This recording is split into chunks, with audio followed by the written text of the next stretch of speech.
All right, what's going on, everybody? Welcome to, I think, episode 12 now. I'm pretty sure it's 12. Of just about anything, where I try to get interesting conversations here, and I think I've got one coming up with Mr. Steven. Say hello, Steven. Hello. But this is brought to you by Raid Shadow Legends. Yeah. I just watched a very cool video about this guy. I was like, that's a shitty company. Oh, and sure like some is. of the practices that they're doing, I was just like, yikes, that's Absolutely. pretty. Have you seen anything on that at all? Oh, about like the people that run Raid? Yeah. Oh yeah. Yeah. Yeah. I was just like, yeah, say this in this time. If you don't, you get no money. It's not great. Yeah, it's pretty rough. It's not great. Man. It's a free game. Yeah, it is a free game, be which expected. usually means the worst. But I don't know. I find there are very few exceptions to that rule. Like, Oh, for sure. I don't know. We talked about on Michael and Corey's podcast, like paladins and stuff like that. Yeah. High res, I'll give them credit. Like They're not bad. They're not bad. They could be worse. Yeah, definitely could be worse. They could be worse. But yeah, Steven, I guess you fall into, I guess, the same category of like the last couple of guests I've had on, where like we've known each other for a while. Yeah. But like we never really sat down and have like any conversation at length Not whatsoever. really. It's usually like I'd see you at like a card shop. Yeah. And I'd be like, hey, what's up, Joe?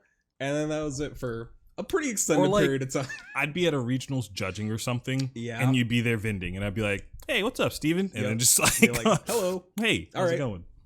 But over the last couple of like months, I would say, I've been intrigued. So the first time I guess I spoke anything about like politics, I thought that the person I was bringing on was gonna be like, I was waiting for him to be like, oh, but I disagree, and here's why. And then that moment almost never. I guess it happened in some points, but like, there's never been someone that like I go, okay, all right, so we definitely have different opinions on stuff. I need to hear the other side of stuff. Yeah. Which is kind of why I brought you on. Other reason I brought you on is because I've in the podcast on Michael and Corey's channel, Michael Coleman, by the way, go check them out. Subscribe, like, Subscribe, comment. ring the bell. We seem to have some things in common too. Taste in video games and whatnot. So Yeah. I think there's a good little like yin yang there, which is nice. You brought up the podcast that I did with just Michael, and some stuff that you were like, oh boy. Well, yeah. I guess I don't want it to sound like, I listened to it. And, I brought my list of things that you guys did wrong. It's more like, as I was listening to it, I was like, I wish I was there. Like, that would have been such a cool thing to talk about with people, especially because, like, obviously, if I'm at work or with, like, a group of friends that are not politically involved, I don't really get a lot of outlets to, like, talk about stuff like that. So it's, I was like, oh, man, it'd be cool to actually, like, get to talk about it. Usually that's delegated to, like, just Facebook arguments with people I've never met. It's like, where I'm just like, man, I'm about to tell you how smooth your brain is and how low your IQ is, dude. Just that eggshell brain they got. Just no wrinkles. That is a new insult that I will definitely use. Oh, it's so funny. One. It's a good. classic. It'll get them every time. I guess I'm more curious about like what were some of the things that like stood out from that conversation that you wanted to maybe dive into.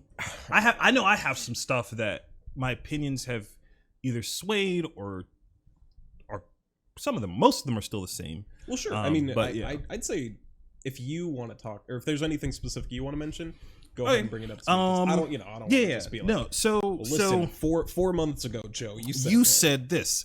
I honestly appreciate that because there's a lot of like, hey, you did some shit back in 2010. Yeah, let me go ahead and get you fired, bud. Like, I've been a fan of that kind of stuff.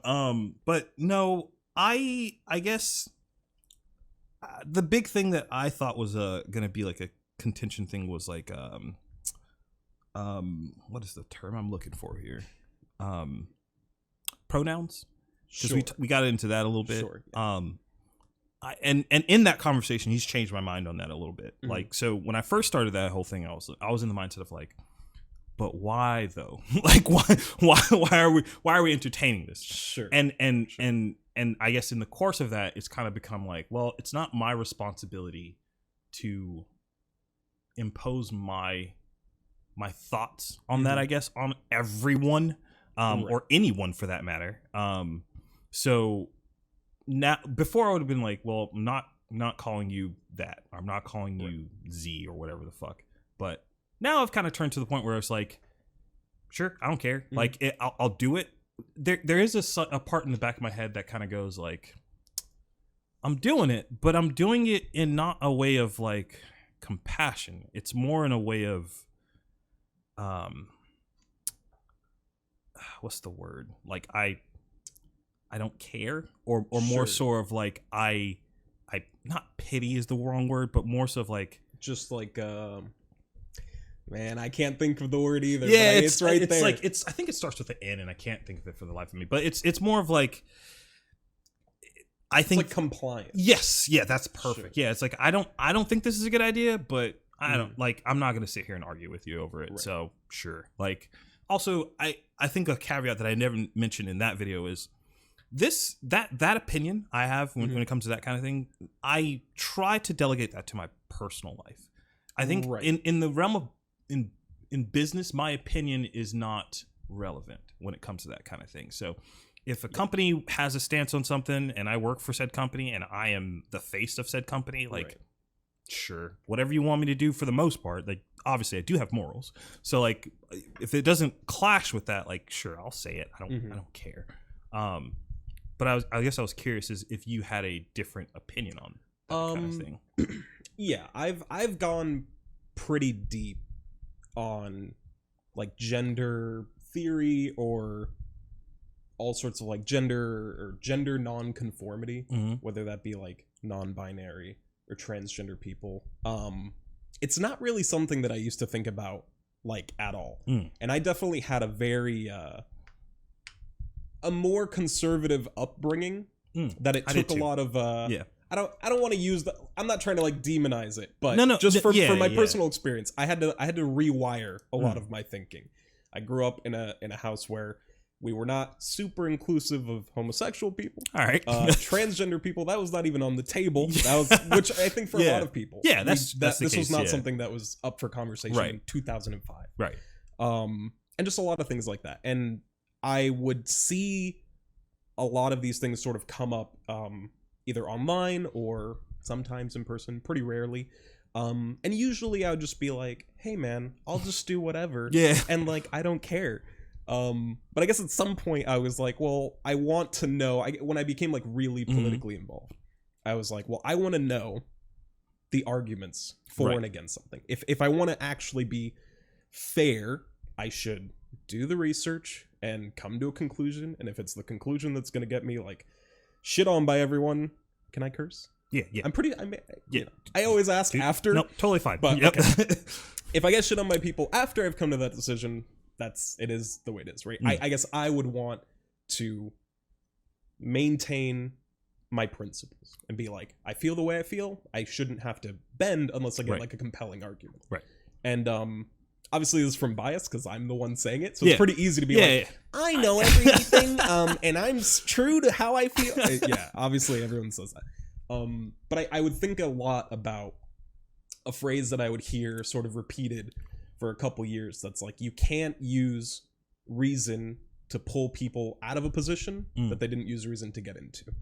So a lot of people that I know have really strong beliefs that don't really stem from evidence or research. They're just kind of how they grew up. And evidence doesn't tend to sway those people. But there are a lot of people that are open-minded, a lot of people that either haven't looked into a subject or just sort of have used presuppositional beliefs to get to where they're at. And that's okay. I don't want to I don't want to go, I don't want to be weird about it. But I'm laying the foundation. No, this is fine. This is totally fine. I'm just laying because, it's obviously a complicated situation. It is. And I remember, I think at one point Michael kind of was like, two heterosexual dudes like talking about it's the absolute most awkward thing for me, especially because, listen, my Facebook gets a little spicy sometimes. Let's put it that way. I have an argument or two. And a lot of times I will find myself arguing in defense of transgender people or homosexual people or women's rights or abortion rights or any numerous list of things that I do not actually qualify for the group of people that they directly affect. This doesn't affect me at all. Right. But I would like to think that if it affects most of the people in our country, or a lot of people in our country, and I agree with something, that I should, be vocal about it. And it's something, I think I mentioned it on the podcast with Corey too. Yeah. Where I was like, it's weird, not weird, but I wish in more videos or sort of gatherings where it's like feminists, there were more like men there. Because you can be a man and a feminist, but obviously optics not great for like half of the feminists are men, and people will be like, well, what's happening? What do we do? But I think we disagree there, actually. Sure. Not in the say that I don't think men could/should be feminists. I just don't like. I'm really sticky about terms, and I think feminist was the thing that like, or feminism was the thing that went to me. I was like, wait a minute. So, what is your cause? Okay, so your cause is you're trying to find the equality between both sexes. Sure, sounds good. However, it seems very one-sided. And granted, the news sucks because the news is only going to show you things that like for sure are bad. Like they do a really bad job of like putting positive things out there.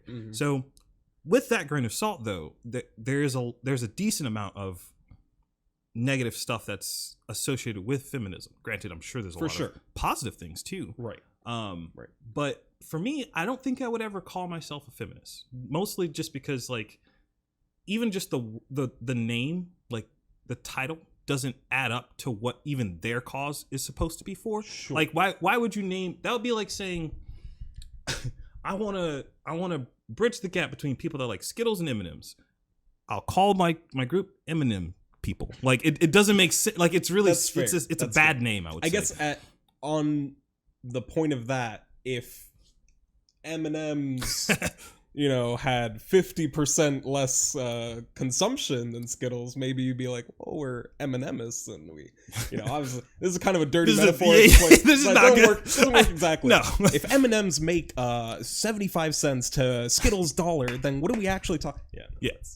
But I don't know. I've always had, I guess, a negative eye on feminism.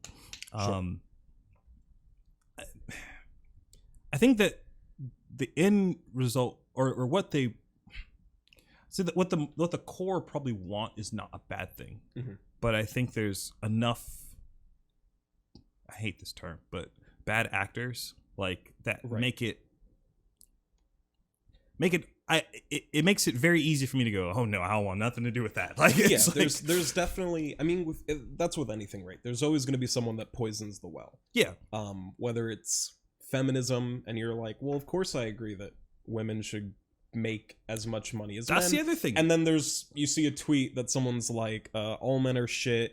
Literally, don't talk to me if you're a man. And you're like, well, I guess that's not great. But these things exist, whether it's Black Lives Matter, whether it's any kind of people being like, well, of course gay people should have the same rights as everyone else. Sure. And someone's like, here's one article about a gay person robbing a bank, and you're like, I guess, but I mean, they exist in different levels in every sort of movement out there. But I guess if I don't want to do a thing. If we want to go back to the gender. Sure. Let's start there. I diverge a lot. We can definitely get there. We can put a pin on the feminism thing. Done. But for the gender stuff, I did a lot of research on my own time. I did a lot of argumentation, probably more than necessary, on the subject, and it seems like there's pretty considerable evidence that what transgender people go through is recognized medically, is recognized scientifically, not as an ailment, but kind of as just as a condition. It is different. Yeah. It's something different. Right. I don't know. Obviously, we've never, like we said at the beginning, we barely talked at all. Yeah. We've just been like, what's up, dude? So I don't know how much you've gone into the subject. I don't know how much you've looked into it. I don't know if anyone's ever tried to make like the sex gender distinction between those two words. I've done my share of looking into, I guess, the two words and their definition and like the etymology of both and how they have changed over the years. I'm not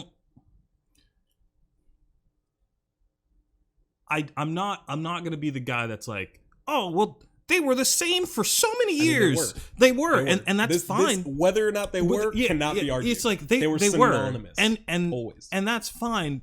But like most words, they change over time. So sure, if you want to change it, that's fine. My only contention is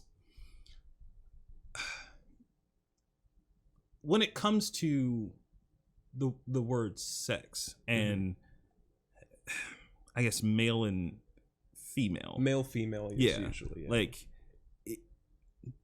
I'm not going to say concrete in that, but I'm pretty in that camp of like, we got this line here, and on one end we got female, and on the other end we have male. Things happen in between that. Sure, totally fine. And people are going to fall along that line. I think where it gets tricky is when it comes to like pronouns is that line is infinite. Like there's no shortage amount of different things that you can put on that line. So at what point do you go, okay, well, this is enough. Like this is it. And that's like, a fair point. I guess so to the point of like sex as far as like male and female and what's in between. Obviously, we can list numerous things as far as like what are the defining physical characteristics of a man and a woman, whether it's chromosomes, genitals, hormone levels, whatever. I tend to go more chromosomes. Like that's and that is fair. Yeah. Obviously, biology and physiology are like an important aspect of the human condition. This is, you can't ignore this, obviously. But that, like we're saying, that's more of the sex aspect. So when you look at people that are transgender, usually it's not them saying, I deny my biology completely. It's saying that there's two things at play. There's my gender, my sort of personal identity. I know this, it sounds like the most lib cuck shit ever to say personal identity, but the personal identity, and then there's the biology. That's the sex, right? And even like you were saying, there's stuff in between. So it's kind of, it's a little bit sloppy. Like I talked to a bunch of people about it because it's a weird concept, and it's you can get tangled up in the weeds a lot with it. But like even sex isn't, again, like you're saying, binary. It's more bimodal. Right. There's two very distinct points where they peak, or where we see like expression usually. So a lot of the people with XY chromosomes also tend to have a lot of the same testosterone levels, also tend to have the same genitals, whatever. But there is a lot of space in between. That's like what we consider intersex, right?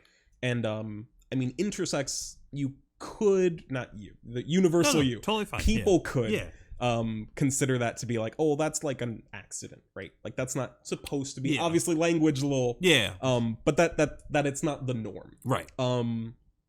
But I think intersex people make up 1.6% of the U.S. population or the world population. It's one of those two. Obviously, there's a big difference, but 1.6%, which is about as frequent as people have red hair.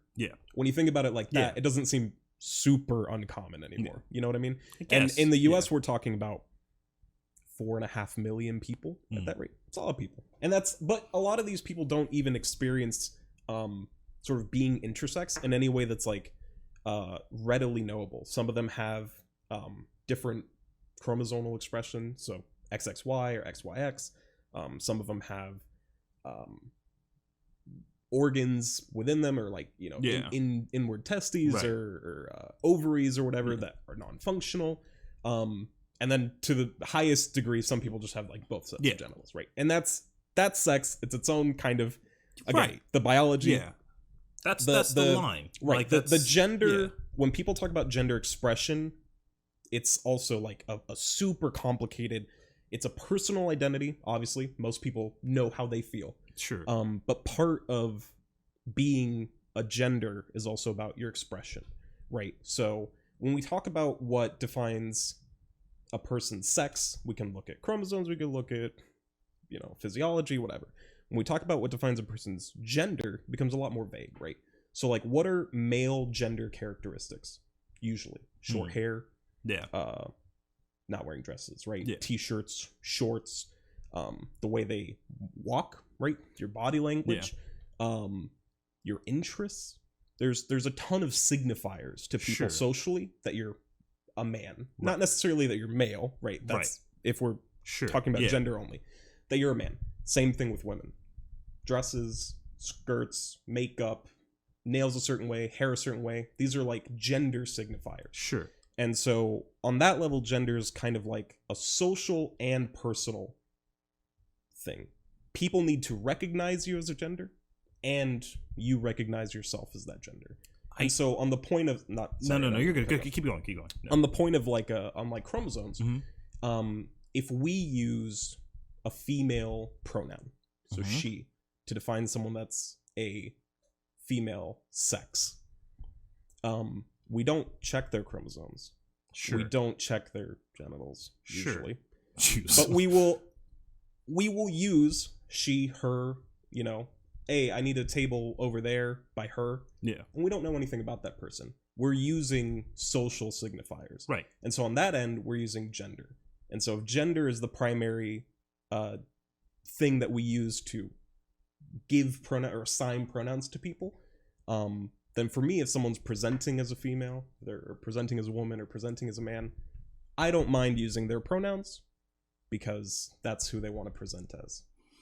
I wouldn't say I disagree with that. I know I said a ton of shit. No, I understand. So you're fine. Unpack it, ask questions. I guess this is not the main point that I'd like to make, but it is I guess important, is there's the fear, I guess, that because sex and gender were so innately tied together, so much to the point that they were literally they had the exact same meaning at one point. Right.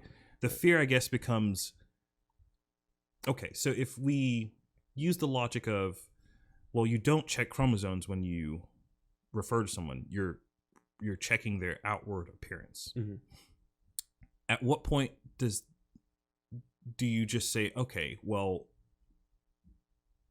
sex becomes pointless? Like if you're not right. So I think sex has an important place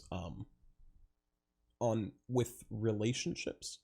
Maybe that's sure. I could probably word it a little better, but if you have like a partner, maybe them knowing your sex is important. I would say so. Right.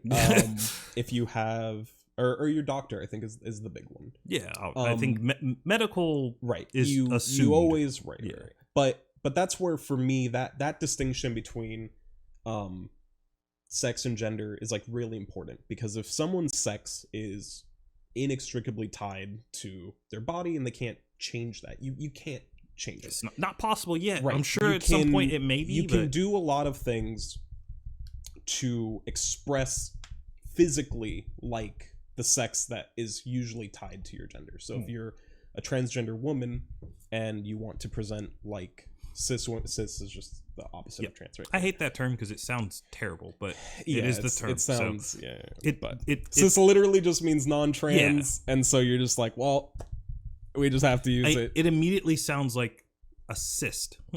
Like that's the first thing that comes to me. I'm like, I don't want to be attached to that. Who made this? I didn't vote for this. I would have rejected this word. But it's probably Latin. Probably. Yeah. But if they want to present like that, they can take HRT, like hormone therapy. Obviously, surgery is always an option. But yeah, I mean, day to day, we tend to not talk to people in reference to their sex. Almost the majority of the time.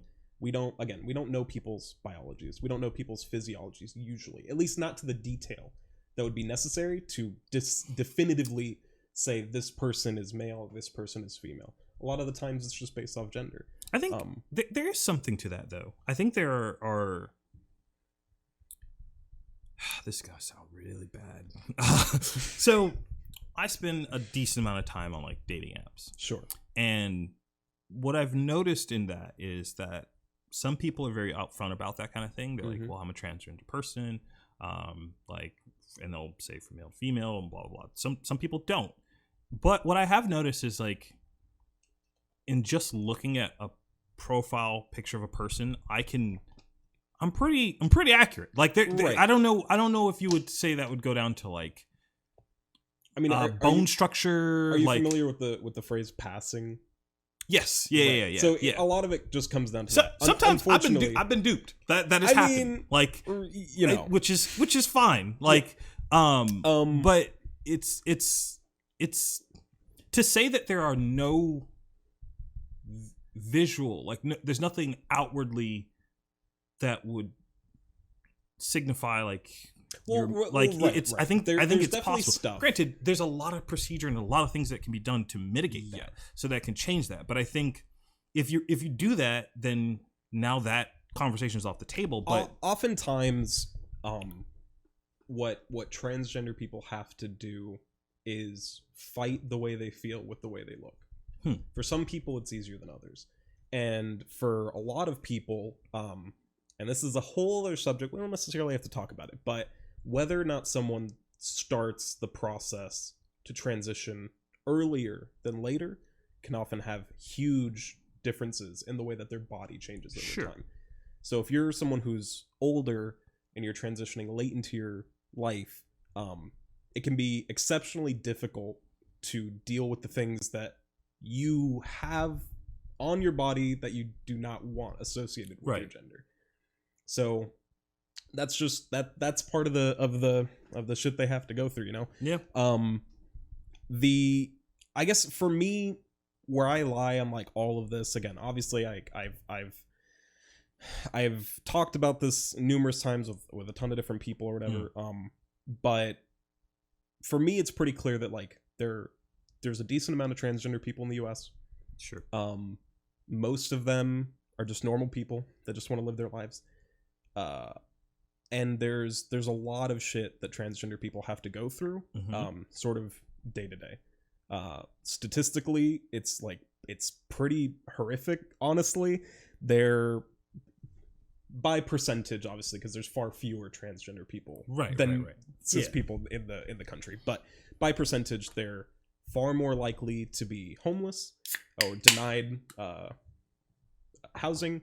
They're far more likely to be victims of domestic violence. They're far more likely to be victims of sexual violence.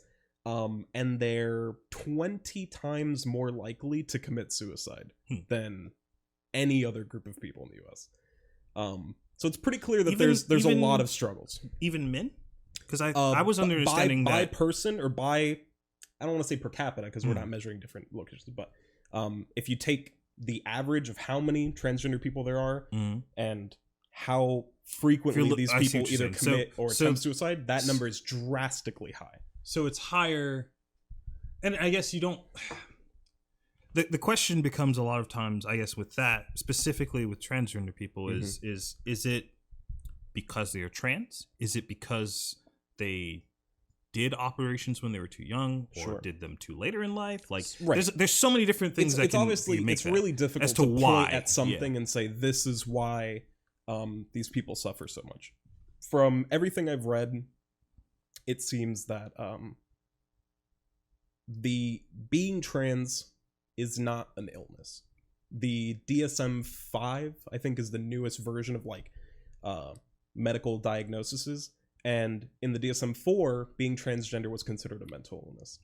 They've shifted that to gender dysphoria is a mental illness. Gotcha. So dysphoria is an illness that transgender people usually suffer from. That's the sharp emotional pain from the difference between their gender and their sex. So the pain that they feel knowing that they don't match their gender with their sex causes them gender dysphoria. Right. And that is the thing that they get treated for. So we don't treat people for being transgender. We treat people's gender dysphoria. And it seems like transitioning, whether it be hormone therapy, changing your pronouns and changing how you dress, any level of transitioning, can improve a person's gender dysphoria or treat a person's gender dysphoria. I think the number is like 80% of transgender people say that after they transition, it alleviates like their gender dysphoria by a significant amount. So it seems like transitioning is like the thing to help these people out. And once they are doing that, they tend to have better lives. I would also imagine that there's a decent number of people who that negatively impacts their life too. Transitioning, right? It certainly, yeah. I don't know how that would compare to the positive outcomes. Right, there are people that that go through transitioning and they regret it. Sure. But I guess like everything, right? There are people who are who just get plastic surgery. Yeah. Majority of those people like it, but there's definitely a group of people who don't like it. I wonder. So my concern with that is, I wonder how. I guess would you consider that the majority of media outlets are in favor of transgender people, or would you agree with that? I would say the majority. Obviously, media. I don't know. I think. Because I can tell you what commies coming out. I can tell you what I think from the media that I consume. I think the answer is unequivocally yes. Yes. And the reason I say that is because if you look on YouTube, like it is in front of your face. It from the very beginning you make an account. It's right there front and center. There's you would I feel like you'd find it hard pressed to find any media outlet that would, well, I don't say any, but to find a lot of media outlets that would make fun of it or belittle. Like it's something that people are propping up. I mean, there's like Pepsi ads, there's all kinds of stuff that's like Star Wars had like a this is not transgender, but like they had like a the kissing scene. But like that kind of like the LGBTQ plus, I'm sure I missed something there. It's fine. But the plus gets the rest. Yeah, the plus gets it. Just say the plus. But no, like I'm sure that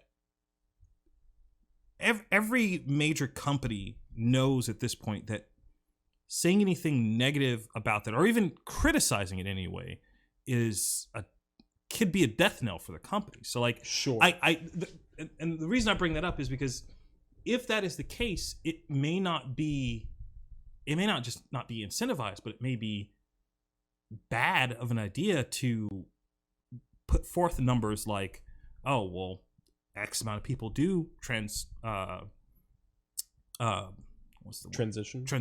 and it ends up having a negative impact. Whereas it may be beneficial for them to go, well, look at all the successes, look at all the good things. It could, like, yeah. So I mean, this would be like, I usually put a lot of faith in the people that do the research. Sometimes when you're looking at research, you have to look at how they get their research. Who the research is being done. It's very, very easy to see information and add things into it that aren't necessarily there. That's obviously true too, for sure. But as far as the companies thing, I think it's difficult. Certainly in this year, if you are a company that's trying to sell a product or a service, you probably don't want to say anything negative about transgender people. Probably a bad idea. Now, right. For me, I'm like, oh, well, that's because they're people. But to companies, it could be that because they're customers. We want money. They're customers. Yeah. So why would we do that, right? Or you're shooting yourself in the foot, in the 1% foot, whatever it may be. But there's definitely, I mean, we're not that far apart as far as age. No, at all. I'm 26. I'm 29. Yeah, a few years. A few years. When I was a kid, we were having debates about gay people. Really? Should gay people be allowed to be married? Should gay people be allowed to adopt? I mean, this is still, even now, people are arguing, should they be allowed to adopt? What are the benefits or the dangers of same-sex parents having kids or whatever?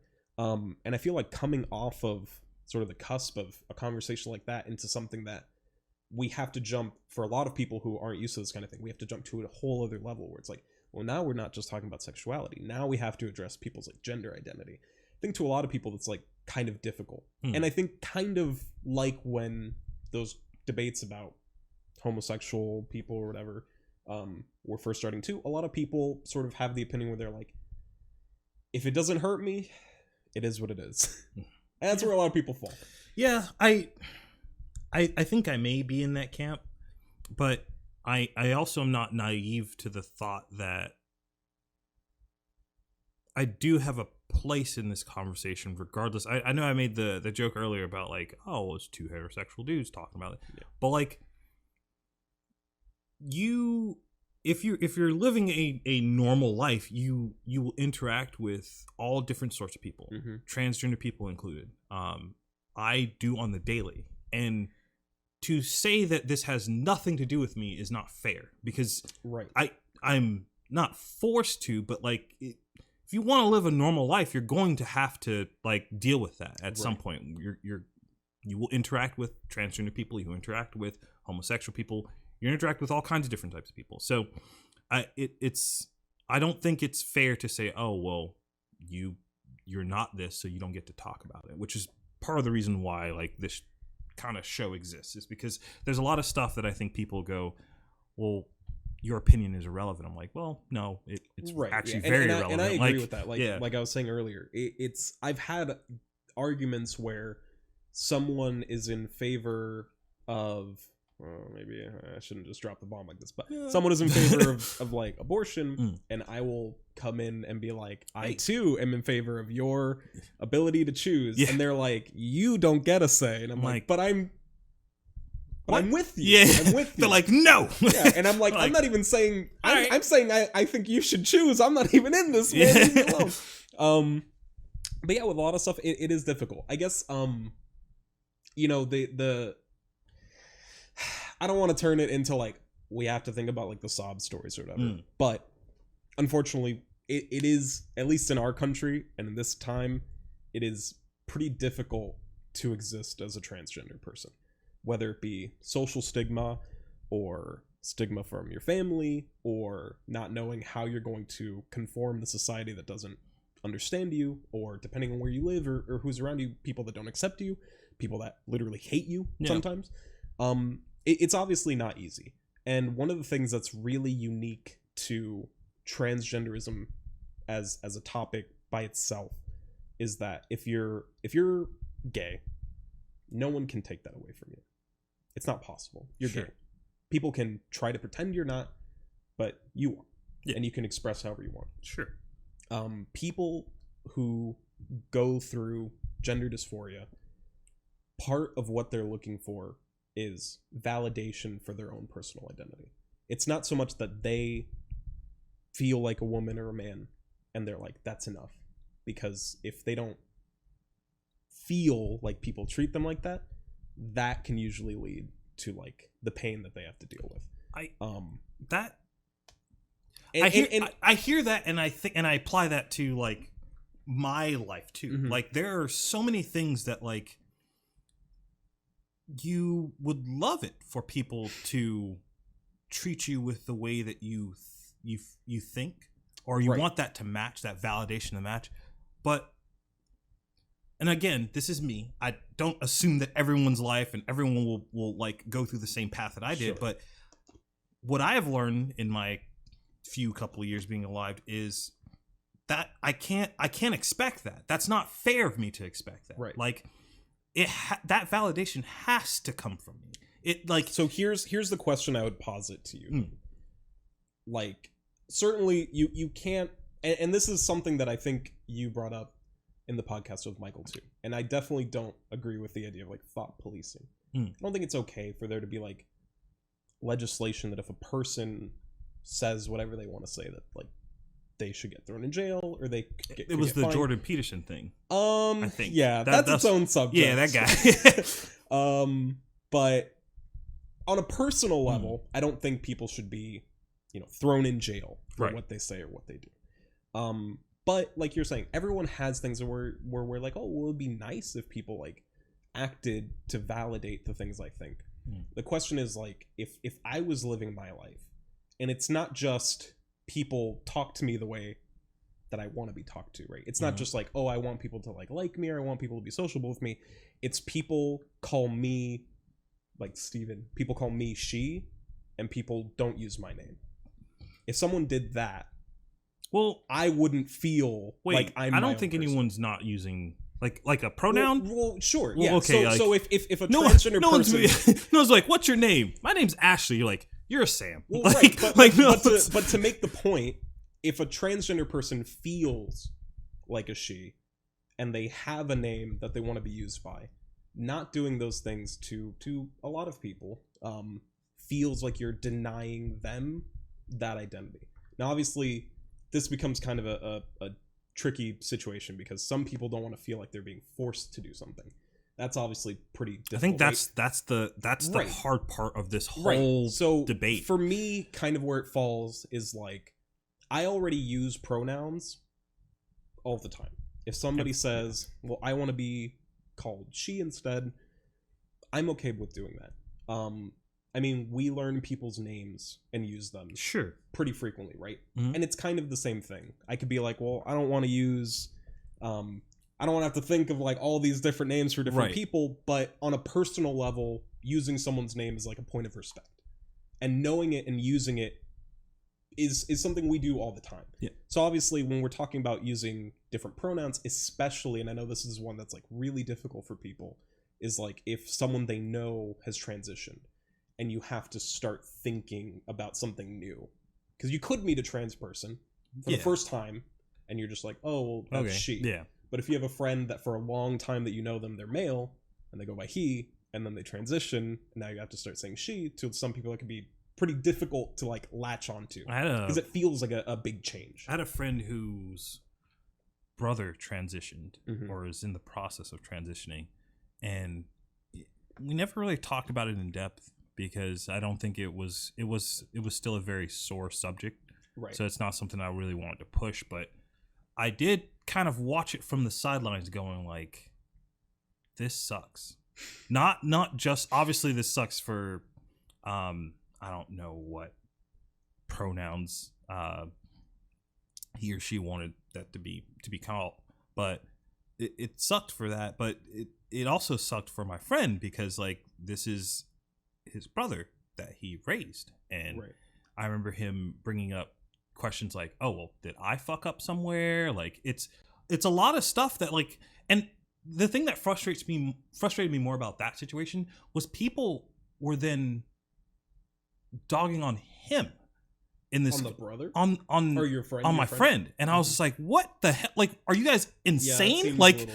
I was like, obviously, yeah, I get where you're coming from. You're trying to be respectful and you're thinking very progressively or whatever, like you want to promote this thing, but if you are so focused on that you can't see that this person is genuinely hurting in this situation, when I see people do things like that, I just go like, fuck, man. Like, what? Like, that's fair. I mean, like, I don't think, this is gonna sound like really like weirdly egotistical, but I don't think most people are like prepared to have conversations about like gender like that. I think a lot of people, it comes as like a surprise or something very new. Yeah. If someone around them, especially if they don't interact with transgender people ever, if someone just comes out as trans, to some people they don't know what that means. Does that mean that you're a different person now? Does that mean that you're the same person like you're saying? Do people think that they fucked up? But I think the problem with that is it means different things for different people. There is no concrete saying, okay, well, you're trans. Like, whereas they are definitely very, and because it's such a wide thing, like it's impossible for someone to hear that and go, okay, I know exactly what to do now. It's impossible. Like it's not a thing. And I think that's the problem that I have from people who are so adamantly for it that I'm like, well, sure, you can do that. That's fine. But understand like what you're asking for and what you wanting people to be normal about it's the only way for that to be possible is if instead of the line that I showed earlier, it's literally just a circle. Like that's the only possible way that could be normal, is that everyone was so like sporadic and all over the place. But that's not the case. The case is like the norms are on the ends of that line. Like the norms are on the end of that spectrum. And as long as that is the case, then being anywhere in that spectrum it's never going to be normal. It's not a bad thing. I don't like the thought that sometimes people hear the word not normal or and they think that and go, oh well, that's bad, and it has a negative. I'm like, it's not a bad thing. I think part of the reason that makes human beings so cool is the fact that we're so different. And for whatever reason, I think that was very important in years past. Not obviously there's problems with like homosexual people and even trans people back then, and we're getting better at dealing with that, but I think that mindset is gone, and it's frustrating. It's like, yeah, but that's the cool thing, is that we're different, so we hear and learn from each other, and then we evolve as people. Like, I mean, I definitely again, for me, that line of someone's sex is something that doesn't involve me at all. If you whatever's in your pants, hey man, it don't bother me none. Whatever, that don't affect me. Well, it would in terms of, like you're saying, for like a partner. If you're in a relationship, right? If you're a day-to-day interaction. I don't know. Are you single? Or are you seeing someone? Or is like, I'm dating someone. Okay, cool, great. Okay. So I would imagine that that's something that would be important to you then. This is a pretty difficult subject. Okay, all right. I mean, if you want to stretch it, we can. Okay, it's not a big deal. There's a lot to sort of dissect from a conversation about sexuality in regards to people's gender. Okay. You know what I mean? I don't know if maybe I missed that. Sure. There, so if there's a cis woman and a trans woman, and both of them look like women, and you're attracted to either of them, you're straight. Sure. Because you're attracted to women. Right. So at that point, the conversation would be literally what kind of genitals you prefer. And I think that's a fair fine thing. So there, I think it's totally fair to be like, this is what I'm interested in. It's not because of whatever. That's just my personal preference. Right. I think that is a very, very different sort of point than some people who would be like, I would just never date a trans person, or like my personal least favorite, R-Trap's gay, which is like that one triggers me. So I'm not even gonna lie. Every time I've seen that, it's been in like somebody's Discord server or something like that. It's always like some incel or something. Oddly enough, I've seen it more from like women than I have from like dudes. But that's definitely possible. Yeah, but when I see it, it's more of like, oh, that's a joke. Like, I'm sure that there are people out there that are like, yeah, but for real though, is it? Yeah, like, I definitely a lot of the times, admittedly, like I feel like I'm pretty deep into this subject, and so it makes it difficult to like talk to people, not you, obviously, to just talk like my parents or just like literally randos. It makes it difficult to like talk about some of this stuff. So like the R-Trap's gay, it's like, well, I know that usually it's like a joke. Yeah. But when I think about it, I'm like, well, just by saying traps, it's already like pretty bad. Because the idea that I mean there's court cases where people have gotten away with murdering trans people because they said that out of a fit of passion that they were tricked into being with them. This idea of like being trapped is already pretty sus when transgender people, especially like sex workers, die at a rate way higher than cis women. So like when I see it, I'm like, I just don't like it. I don't like it at all. But again, I'm not, when people say it, I don't like just fucking jump on them and I'm like, now we're gonna get into the fucking in-depth gender theory. Obviously it's, not everyone's involved in the subjects like that. I don't know. I give humor a very big pass when it comes to stuff like that. Like, if that's definitely fair. That is actually, it ties into something that I just remembered that you mentioned at the last podcast that we're in about intention. Yep. And how I think I forget exactly what your verbiage was, but it was something along the lines of like, in certain instances, you don't think that matters. Yeah. Where I almost think it matters every single time. Yeah. Sometimes I don't. I guess maybe I could phrase it better for the sake of this. I think whether it's humor or anything, it's important. I sound so fucking stuck up right now. Holy shit. Okay. I think it's important to engage in specific language responsibly. So sometimes if it's like me and two other friends, maybe I'm more okay using like edgy humor. Maybe I'm more okay kind of pushing it with the kind of jokes I make. But depending on the situations I'm in, whether I'm saying something as a joke or not, I don't want people hearing that and being like, it's okay to joke about this, and then go out and joke with their friend groups, and then go out and joke with their friend groups. And then we all have this language in our vocabulary, we all use it all the time, and the people who could be hurt by it get hurt by it. Again, obviously if it's like a, you know, me and one other person, and I know that they don't care, maybe I'll say something that I'm like, I wouldn't say this at work, right you know. But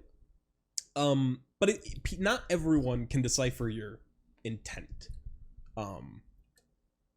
Sometimes people will hear something and it'll validate a shitty opinion. And I see this a lot online because people share memes all the time. Sure. They don't really, like, people don't see a meme and they're like, well, I have to think about the social aspects of this kind of joke being made with the marginalized group. No one cares. They just share it. They send it. And a lot of the times these things show up on people's news feeds, and even if you're like, oh, well, I'm not racist, so like, I'll share it and everyone knows I'm not racist. Racist people might see it, and those kind of things validate their opinions sometimes more than they fight against those opinions. So I guess for me personally, and this is obvious, this is like a super personal thing, whether or not people are okay with specific types of languages, and even like what kind of language we're talking about. If we're talking about like homosexual slurs, I'm like, I never use them anymore. Obviously, like, growing up on Xbox, you say a lot of shit you shouldn't say, but I'm way behind that kind of shit. Like racial pejoratives, you're like, oh, well, if it's like with my family, it's probably okay, right? I don't know, maybe. Or like the classic, can you say it if you're rapping along with the song? So okay, that's probably fine, I guess. I don't know. It depends on who you are. When it comes to rap or any art form, free game. Like that's my opinion. Oh, if you're quoting a song, if it's in a movie, if it's in a book, do not change it because I don't like censorship of art for the sake of being politically correct. Now, that being said, like, depending on the subject matter, I think it's important to maybe give context. So like if you're going to play a movie in school where they're just like dropping M-bombs like we drop missiles in Syria, then you're like, okay, kids, by the way, back in the day, you don't want to just like rip them a Quentin Tarantino movie out of nowhere and just be like, oh, that's cool now? Yeah. Right, they're cool. Like, oh, I heard this on Xbox. You know, but I don't think censoring art, I'm very much like, I'm a diehard supporter of art as a medium.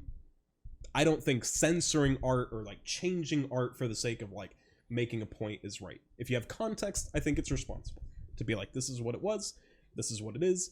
Again, when you're talking about like with rap and stuff, these are all very unique circumstances for like different words and different situations that I think, you know, there's no concrete rule. I don't have a concrete rule for being like, I don't use any slur, I don't use any pejorative. You just you have to be, that's what it's like, you have to be responsible with how you use your language, or you know, that's how I feel. I guess maybe it is concrete in my head. Sure. It's more so of like, if somebody is at a comedy club and they're making jokes, regardless of whether the jokes land or not, because 9 times out of 10, if you're going to an actual comedy club, you're going to see some terrible jokes. They're not going to be good. No. So, but that person is on stage with I guess the thought intention is that they're on stage to make you laugh. That's why they're there. It is a comedy club. Like that's why you're there. You're there to laugh, like as a viewer. So I don't anytime something like that were to come up from comedy. That being said, I've actually never been to a comedy club. Me neither. I'm changing that. Like, I'm going to see Lewis Black in February because he's in Orlando, oddly enough. But he, like, the I'm going there with the intention to laugh, so I assume that that's what they're trying to make me do. Sure. So go nuts. I also consider that in the realm of art. Like, that's and I think that's fair. I guess for humor, so yeah, I don't think censoring someone's comedy routine is okay. You say what you want to say. Now, like all art, also the criticism comes after. Correct. Yeah. Some jokes are better than others. I think my problem with criticism is that it extends too far now. Like, you can say, like, take the Dave Chappelle specials. I don't know if you've seen those at all. No. Okay. No. So I know there's like the big one that was. There's a lot of stuff in there. Like, people were upset about so many different things. Granted, it's Dave Chappelle, so there wasn't much people could do. But but like, there's smaller, like, comedians that have had this issue where, like, they say something in a joke, and then people are like, oh, that's like a derogative word towards trans people or towards homosexual people. I can't believe you do that. Let's shut them down. Right. I like the whole cancel culture thing, which, granted, kind of getting the vibe that that's whole party's over, which is great in my opinion. Cancel culture is equal parts necessary and absolutely ridiculous. Because the line between me being like, obviously people should be held accountable, and then someone says like one sentence wrong in like 2011, people are like, let's go firebomb their house. I'm like, I don't know. Like, the most casual, just like, can we talk to him? Like, no. Usually, I feel like a lot of people can use, I don't like arguing from this, but I think a lot of people can use common sense for being like, should this person be held accountable for what they did or said? Maybe. Should this person be like, just leave them the fuck alone, dude? They like whatever. Like, I guess where it's like, where's the line for that? Like, this is jumping all over the place, but it still kind of lands in the realm of comedians, I guess. Sure. The whole Aziz Ansari thing, where it's like, that one was an like awkward one. It's like, this is not great for both parties involved, but to say that one party is at fault here doesn't really. Sometimes situations are really messy. Yeah, but really messy. I find stuff that has to do with these he said, she said kind of things extremely messy, because usually it's just two parties involved, and there's no cameras, there's no microphones, there's no, like, I think this is bad, and we live in Florida, so you can't do this here, but I think microphones should probably be involved a lot of times, at the bare minimum. But so like, how is it so that you can have a situation where it's extremely gray, but everyone collectively goes, okay, let's ruin this man's career. It's just like, but wait. Really quick. We must, like, to the point of microphones, because I've talked with people about this. A lot of people have certainly brought that up, where they're like, maybe we should have like recordings of people like consenting to things. I assume that's kind of what. Kind of. Consent. We'll get there. Just to get to the point of saying, it makes it difficult, because if like consent is obviously it's a fluid thing. Maybe at the beginning you're like, this is okay, and at some point you're like, this isn't. So getting someone on record early on saying they are sometimes means that people could do something later, and then they're like, they have right. So that's I obviously, guess that there's a lot of reasons that's pretty complicated for. I think the whole concept. Man, I'm not gonna go there yet. Let's say comedians. Let's stay at the comedians. Dave Chappelle. I'm more interested. Like, I guess you can look at the big three. I think that was like, I guess Chappelle wouldn't even really be in there. It was more so of like, his name's eluding me right now. Louis C.K. Louis C.K. and Aziz were the two big ones. Yeah. Where it was like, okay, we have two people who both admitted to poor judgment, I think is fair. Like, I don't know what you would call what happened between them and shit. I don't know. I don't remember too much about either of these, but So, my memory is that the Aziz Ansari one it was very much a misunderstanding. Yeah, it's basically, which is kind of shitty because unfortunately, two people, even if they're having an experience together, they can be experiencing two drastically different things in their heads, and that it's really difficult to sort of parse out like, oh, well, I didn't feel this way, I did feel this way. That can be kind of complicated. The Louis C.K. thing, that one I really don't remember. My memory was like a lot of things coming out about things he did, mostly like the public masturbation stuff, where I'm like, that's not great. Well, that's not good. So the big ones for him were the fact that he was masturbating in front of women in his hotel room. Yeah. And that he was in between them and the exit of the hotel room so that they could not just leave. That's true. I'll tell you what, it would make it more difficult for me to leave a room if there was a naked masturbating man in front of the door. Just like, just be like, all right, I guess I'm here now. Hey man, well, I'm opening something in the mini fridge. If you don't stop, that's a $6 bag of Lay's right there. Dude. It's like, you keep going. This is your bill. I'm gonna take this Red Bull. It is Louis C.K., so he'd probably just be like, all right. It's true. It's just a bit. Yeah. I'll turn into a story in a future show. But like, I listened to both of those things and went like, sure, what they did was not great, but did they deserve the backlash they got? I feel like that probably happened because of how big they were, not because of the actual actions that they did. It was more so possible, the scale of the person themselves. Yeah, I mean, it's definitely which is fucked up, by the way. I think that's not the way that we should react as a society. There's a lot to say about how people in power can coerce, or not even coerce, but they can sort of poison consent and like experiences just by the nature of being powerful. Sure, yeah. You know, like there's a ton out there about how bosses or like CEOs get away with a ton of stuff because in relationships where people have power over you, whether that be like an employer or some kind of like personal relationship, whatever that may be, oftentimes like getting to the point where consent has already been tainted before they've said yes or no, or whatever the situation may be, like that, obviously that's not good.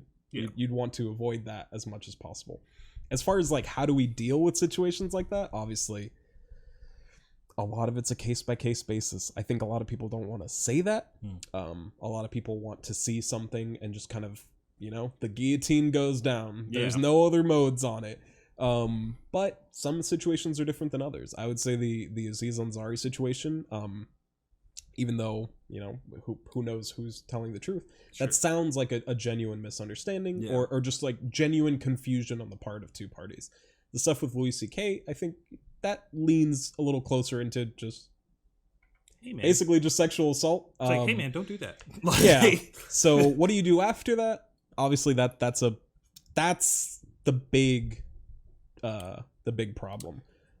Is figuring out what you're supposed to do. And I mean, right now, when we talk about like cancel culture, there are people or situations that I'm like, yeah, I think it's valid for people to have vocal opinions, to make statements about how they feel about these kinds of things. But I heard a quote a couple weeks ago that really speaks volumes to it, where they're like individual people roasting somebody or like destroying somebody over something they did. Why would you care, right? If whoever the fuck, if Dave Chappelle did something wrong and you're one person talking shit, you're one person, I'm no one, he's Dave Chappelle, why would he matter? But the quote was like, the snowflakes don't think of the avalanche. Yeah. When you have 1 million people tweeting Dave Chappelle, there's a lot of power in that group. And in that moment you have to be like, well, what are you supposed to do? You know, I mean, people have the right to say what they have to say, but sometimes that can become really, really messy. Like, are you familiar with Pro Jared? Oh, and the situation with that? Yeah. So initially, when it was coming out that he like cheated on his wife, I was like, that's bad. Like, is that a morally right thing to do? No. Is he like a piece of shit? Yeah. should his entire career be canceled? Well, I mean, he does what he does. Yeah, whatever. Like, if you yourself decide that you don't want to watch him because of that, right? Cool, right. But I'm like, is it right to destroy people's careers because of like a personal issue they have? Or like Dr. Disrespect went through the same thing. Yep. I don't know. If like you're saying, if someone's like, well, I don't want to watch someone that does that. Great, sure. The problem does that mean like destroy their career? I don't know. My issue is when people go from I do not want to watch him to saying you shouldn't watch him either. That's when it goes like I was like, but I'm not you. Now, like just to make sure I get this out, because I definitely don't want to miss this part. Pro Jared. Then there was stuff coming out about him sending nudes to minors. That's bad. No, no, I don't give a fuck what you did with your wife, dude. That is bad. That's bad. We're talking specifically. So So to me, I have the two examples. Dr. Disrespect. He has his career. He has his thing. He cheated on his wife. He's a piece of shit. Yep. But whatever. Yeah. It's people go through personal shit all the time.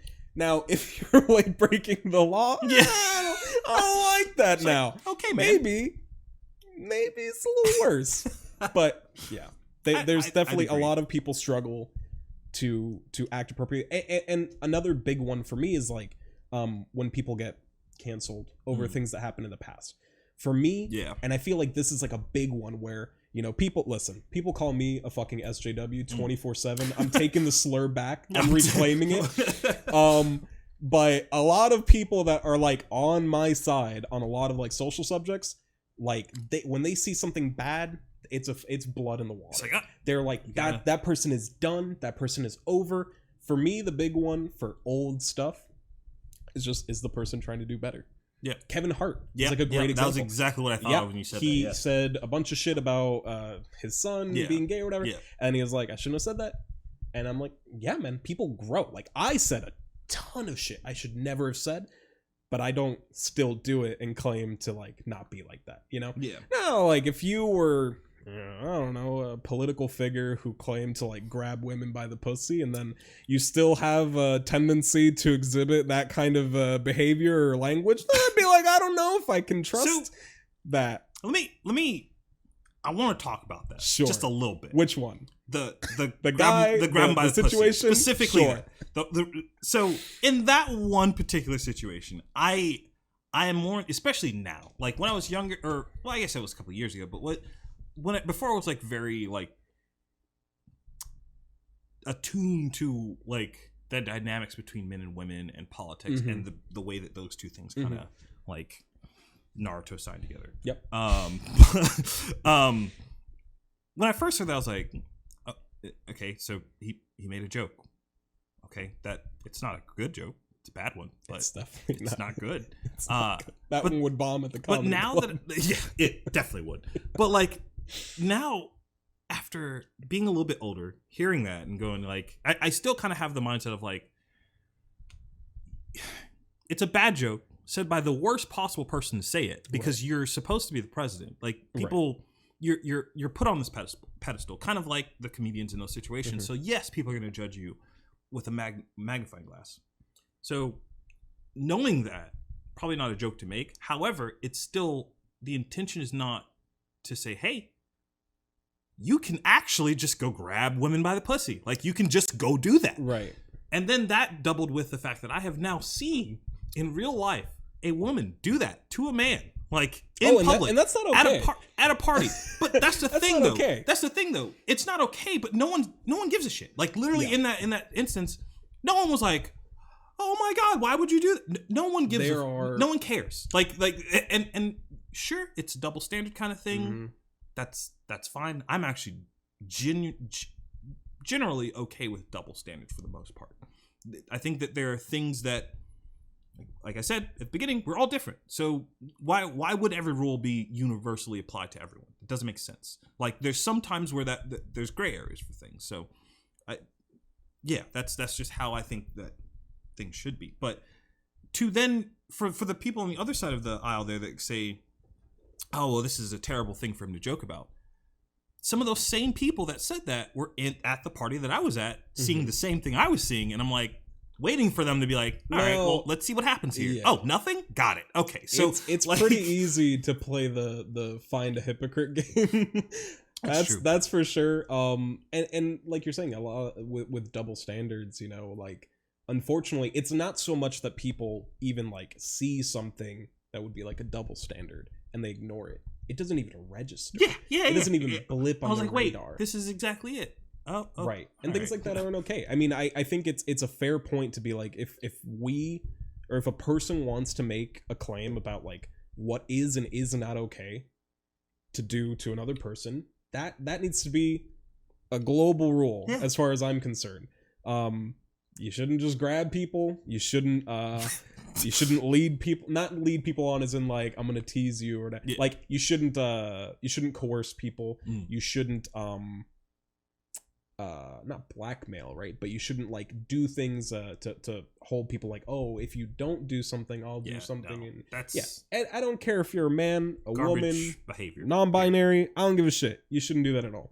So yeah, I mean, unfortunately, like I was saying, like a lot of people, these things just don't register for them. If it were me, I'd be. And the thing is, I don't want to say it like I don't understand. I know why. I get it. It's like obviously, and this, it's probably pretty bad too, where it's like you see women in one aspect and then you see men in another, and you don't relate the two as being vulnerable in the same degree. So when you hear someone being that aggressive towards women, it like Metal Gear Solid exclamation marks pop up over your head. But when it happens to a man, you're just like, he's a dude. He's tough, rough and tumble. Like, like so.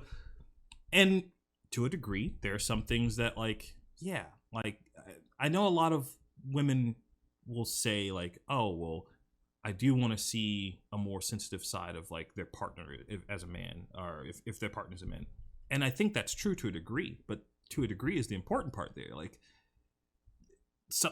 I think a lot of women do look for that degree of stoicness, I guess, or like foundation or support, like from a man, and that's fine too. If you don't, that's also fine. There's nothing wrong with either side of that. I'm just saying the general. Like, my sort of my view on stuff like that is like we definitely have, I wouldn't say defined, but like pretty close to defined like gender roles in our country.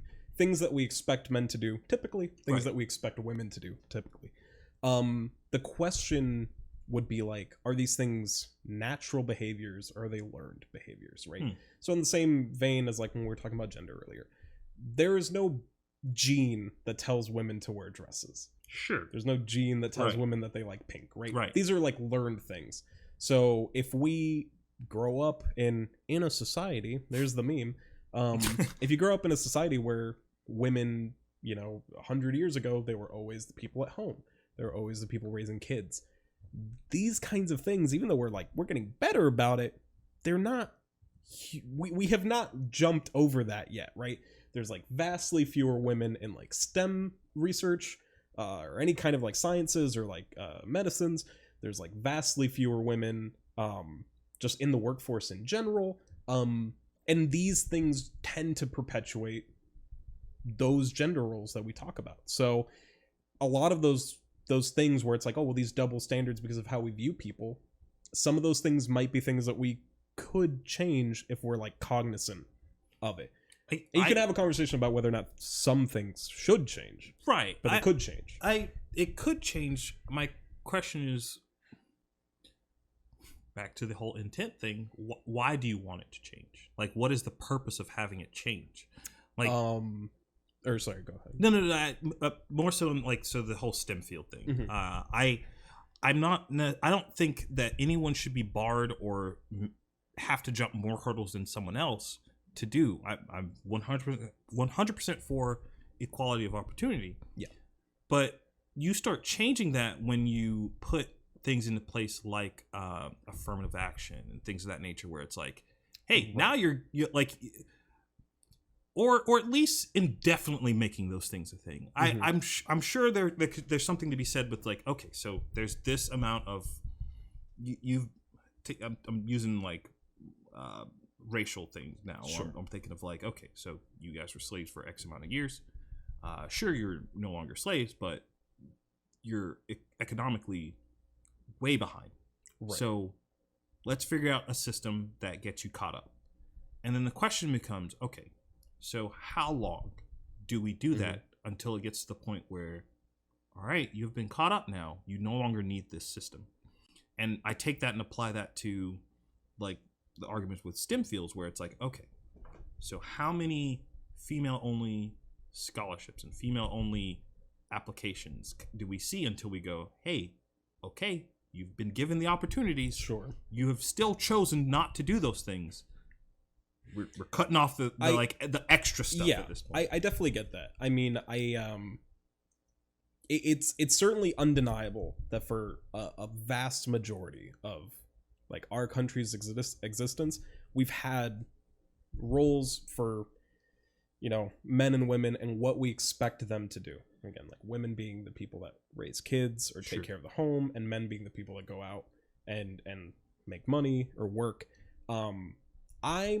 I'm not necessarily in the camp of saying like, well, women should be doctors or should be lawyers. What I think is that women should get to choose. And unfortunately, even if we don't say it explicitly, the way that like we do certain things can dissuade people from pursuing those kinds of careers. So if a person grows up, or if a woman grows up and her entire life they're sort of subtly or subconsciously imposing these ideas that are like, well, women take care of the home and the men are the guys that are in charge, the men are the leaders, they protect us, whatever. Even if you don't say it out loud, right? Yeah. There's a lot of subconscious stuff or a lot of subtle stuff that people pick up on, especially over 15 years of growing up. When you get to the point where you're making a choice, you're like we've talked about already in multiple things. You've already been poisoned. Right. Your thought process has already changed from what it should be. So for me, putting it out there to be very, very vocal about being like, women can do any of these things that they want to do. Women can be in any of these jobs. It's not to be like, well, you need to be, but it's to make sure that people hear like, well, I could be. Because I think, and this is something where I think a lot of people, again, that tend to agree with me on a lot of things, where I would disagree with them. I think it's okay for women to want to be housewives or take care of kids or raise kids or whatever. My thing is like, I don't think it's anyone's place to tell anybody, whether it's women or men, what they should do. Sure. If a man wants to raise the kids, he should be able to. And he shouldn't be stigmatized by like his friends or his family to be like, well, you're not really a man then, or like, how are you going to let a woman be the one in charge of the household? Like that kind of stuff forces people into positions that maybe given more freedom, they wouldn't choose. I agree with that. I worry about like swinging the pendulum too far. Well, not necessarily swinging. Like I'll use a friend of mine's example. Mm-hmm. He was in a relationship that was like the atypical, I guess, where it was he made less money. His fiance at the time made more money. And that was like the thing, like that, and she even explicitly said like, hey, I want to do this, like I want to like be the person that brings in more money and like do this stuff. Their relationship ended because even though she said she wanted that, it ultimately ended up being like she didn't want that. Now that's her fault, and that like you should be honest with yourself and honest with your partner. But I wonder if that is just a one-off case or if that is something that's more common. I mean, I want to stress that I don't think that women should be in the kitchen. Like that's not the point that I'm trying to make. But the point that what I'm trying to say is basically like, is there a reason why that is common? Like, is there? I know we talked about like certain things are biological and certain things are not. Mm-hmm. At what point in evolving as a species does something become a part of your biology? Like, if you were to compare like us to like some primates, like there's a similar path that like male and female primates take to the way that we conduct ourselves. Like, I'm not saying that that's the way that we should do it, but I think it's worth asking, like, hey, is there something biological to this? Yeah, and I think the thing for me that sort of matters as far as we concern like humans is like every other animal in existence is a slave to instinct. Sure. But we're not. Sure. We have behaviors that even if they're natural, we can break them. Right. So like it's actually really common for babies to want to associate with people that look like them. Right. Does that mean that people are innately racist? No, because very early you can teach them that survival instinct of needing people that look exact. And it's not to say like, oh, they like white people or black people. Yeah. They want people that literally look like just like them. Yeah. Like to white people, they're like, I want the one that looks closest to me. Right. So just to make sure we're not like, oh, it's only they don't like black people or whatever. I understand you're making that caveat. I do think it stretches to that too. Like I mean, it could. Yeah, like, for sure. But again, we need to get or we need to be fair to like what behaviors, if we're self-aware and we can make changes, we can get to that point, you know. And I think where we're at as humans, maybe there is some deep like evo psych type thing about men being the protectors and women being the I know. I know what you mean. I was about to say birth giver, and I'm like, oh, what the fuck? I need to think of something better than that. But whatever kind it may of be. Home carers, I guess, or right. The nurturing, whatever, whatever phrase you want to use about being that. But and that might be like a deep biological thing. But we have tools and technology, and we break nature all the time. Right. Whether it's for medical reasons or because technology is cool and we like to talk to people across the planet, like nature doesn't define humanity anymore. So even if there were some things where women were like, well, I need men to protect me. Well, we don't live in the fucking forest where you have to be scared of wolves, even if that was true, right? I don't even know if it is true. There's a lot I'm not saying that is the case either. I'm just theorizing here. Right. I'm right there with you. I'm saying like even if there was some kind of proof that was something, we'd have to then be like, well, does that extend to the way that humans live their lives now? Women can get jobs and make money and find food pretty easily, and they can, if women keep strapped, they can protect themselves too. So, maybe something I'm adamantly for. Oh, for sure. Like, yeah, I that's my feminism rule number one. Yeah. Glocks on all of them, on everyone. That's equality. Yeah, that is equality. That's equality. Let me tell you about something that definitely levels the playing field without a gun. It sure is an equalizer. Yeah. Was it like a movie with Denzel Washington? It was a movie with Denzel. Yeah, I get the YouTube ad all the time. Yeah. The equalizer. My only thing with that is I guess I am more. I feel like we should be more cautious about what aspects of nature we're changing or what we want to change, mostly because maybe there's a reason for that. Like maybe that there's a reason that is the case, and that's fine if you want to experiment and try different things in the case. And of course, like the reason will change for each person. Like I'll take myself, I guess, for instance. I'm so fucking conceited, I guess. I already threw myself. Yeah, it's fine. I find myself as a very weird person because I have very, I guess, masculine interests where like I like watching MMA. I used to train in that for a little bit. Like I love like that kind of blood sporty kind of thing. But I'm also very introverted and I'm very like nerdy. Like I love like just literally, I would say being alone or being like I don't necessarily. You like alone time. Yeah, like I appreciate the time that I spend alone. It's dangerous sometimes for me because it has a very big peak of like this is great. Oh shit, this is depressing. Yeah, this is like, and then it's like I have to like manage that. Yeah. But like it's gonna be different for every person. But I'm not on the bandwagon of like let's level everything. Like everything must be the same. And I'm like.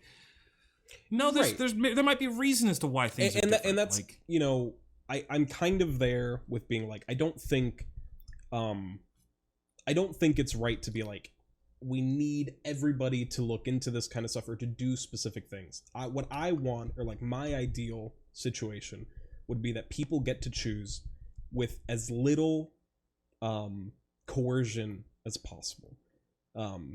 It's a fact of history that most of all civilizations have been ruled by men.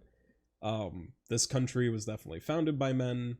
It was founded with, I know it's like the meme, but patriarchy is a thing for sure. You think currently? In an abstract sense, not in a literal sense, obviously. Yeah. But we have a country where the foundation of everything we do, almost, was created and defined by a male perspective. And if we don't challenge that, or at least think about those kinds of things, then we just continue down. And I mean, again, there's no reason necessarily that, like, I mean, what, in the past 100 years women have gotten the right to vote? Yeah. I think that's a bad mark on our record. Right. But even things that aren't as obvious, right? Like, again, the way that we lean people into being like, well, this is what you should look into doing, this is what you should think about doing in your future. Like, even subtle things shape a lot of the way we experience society.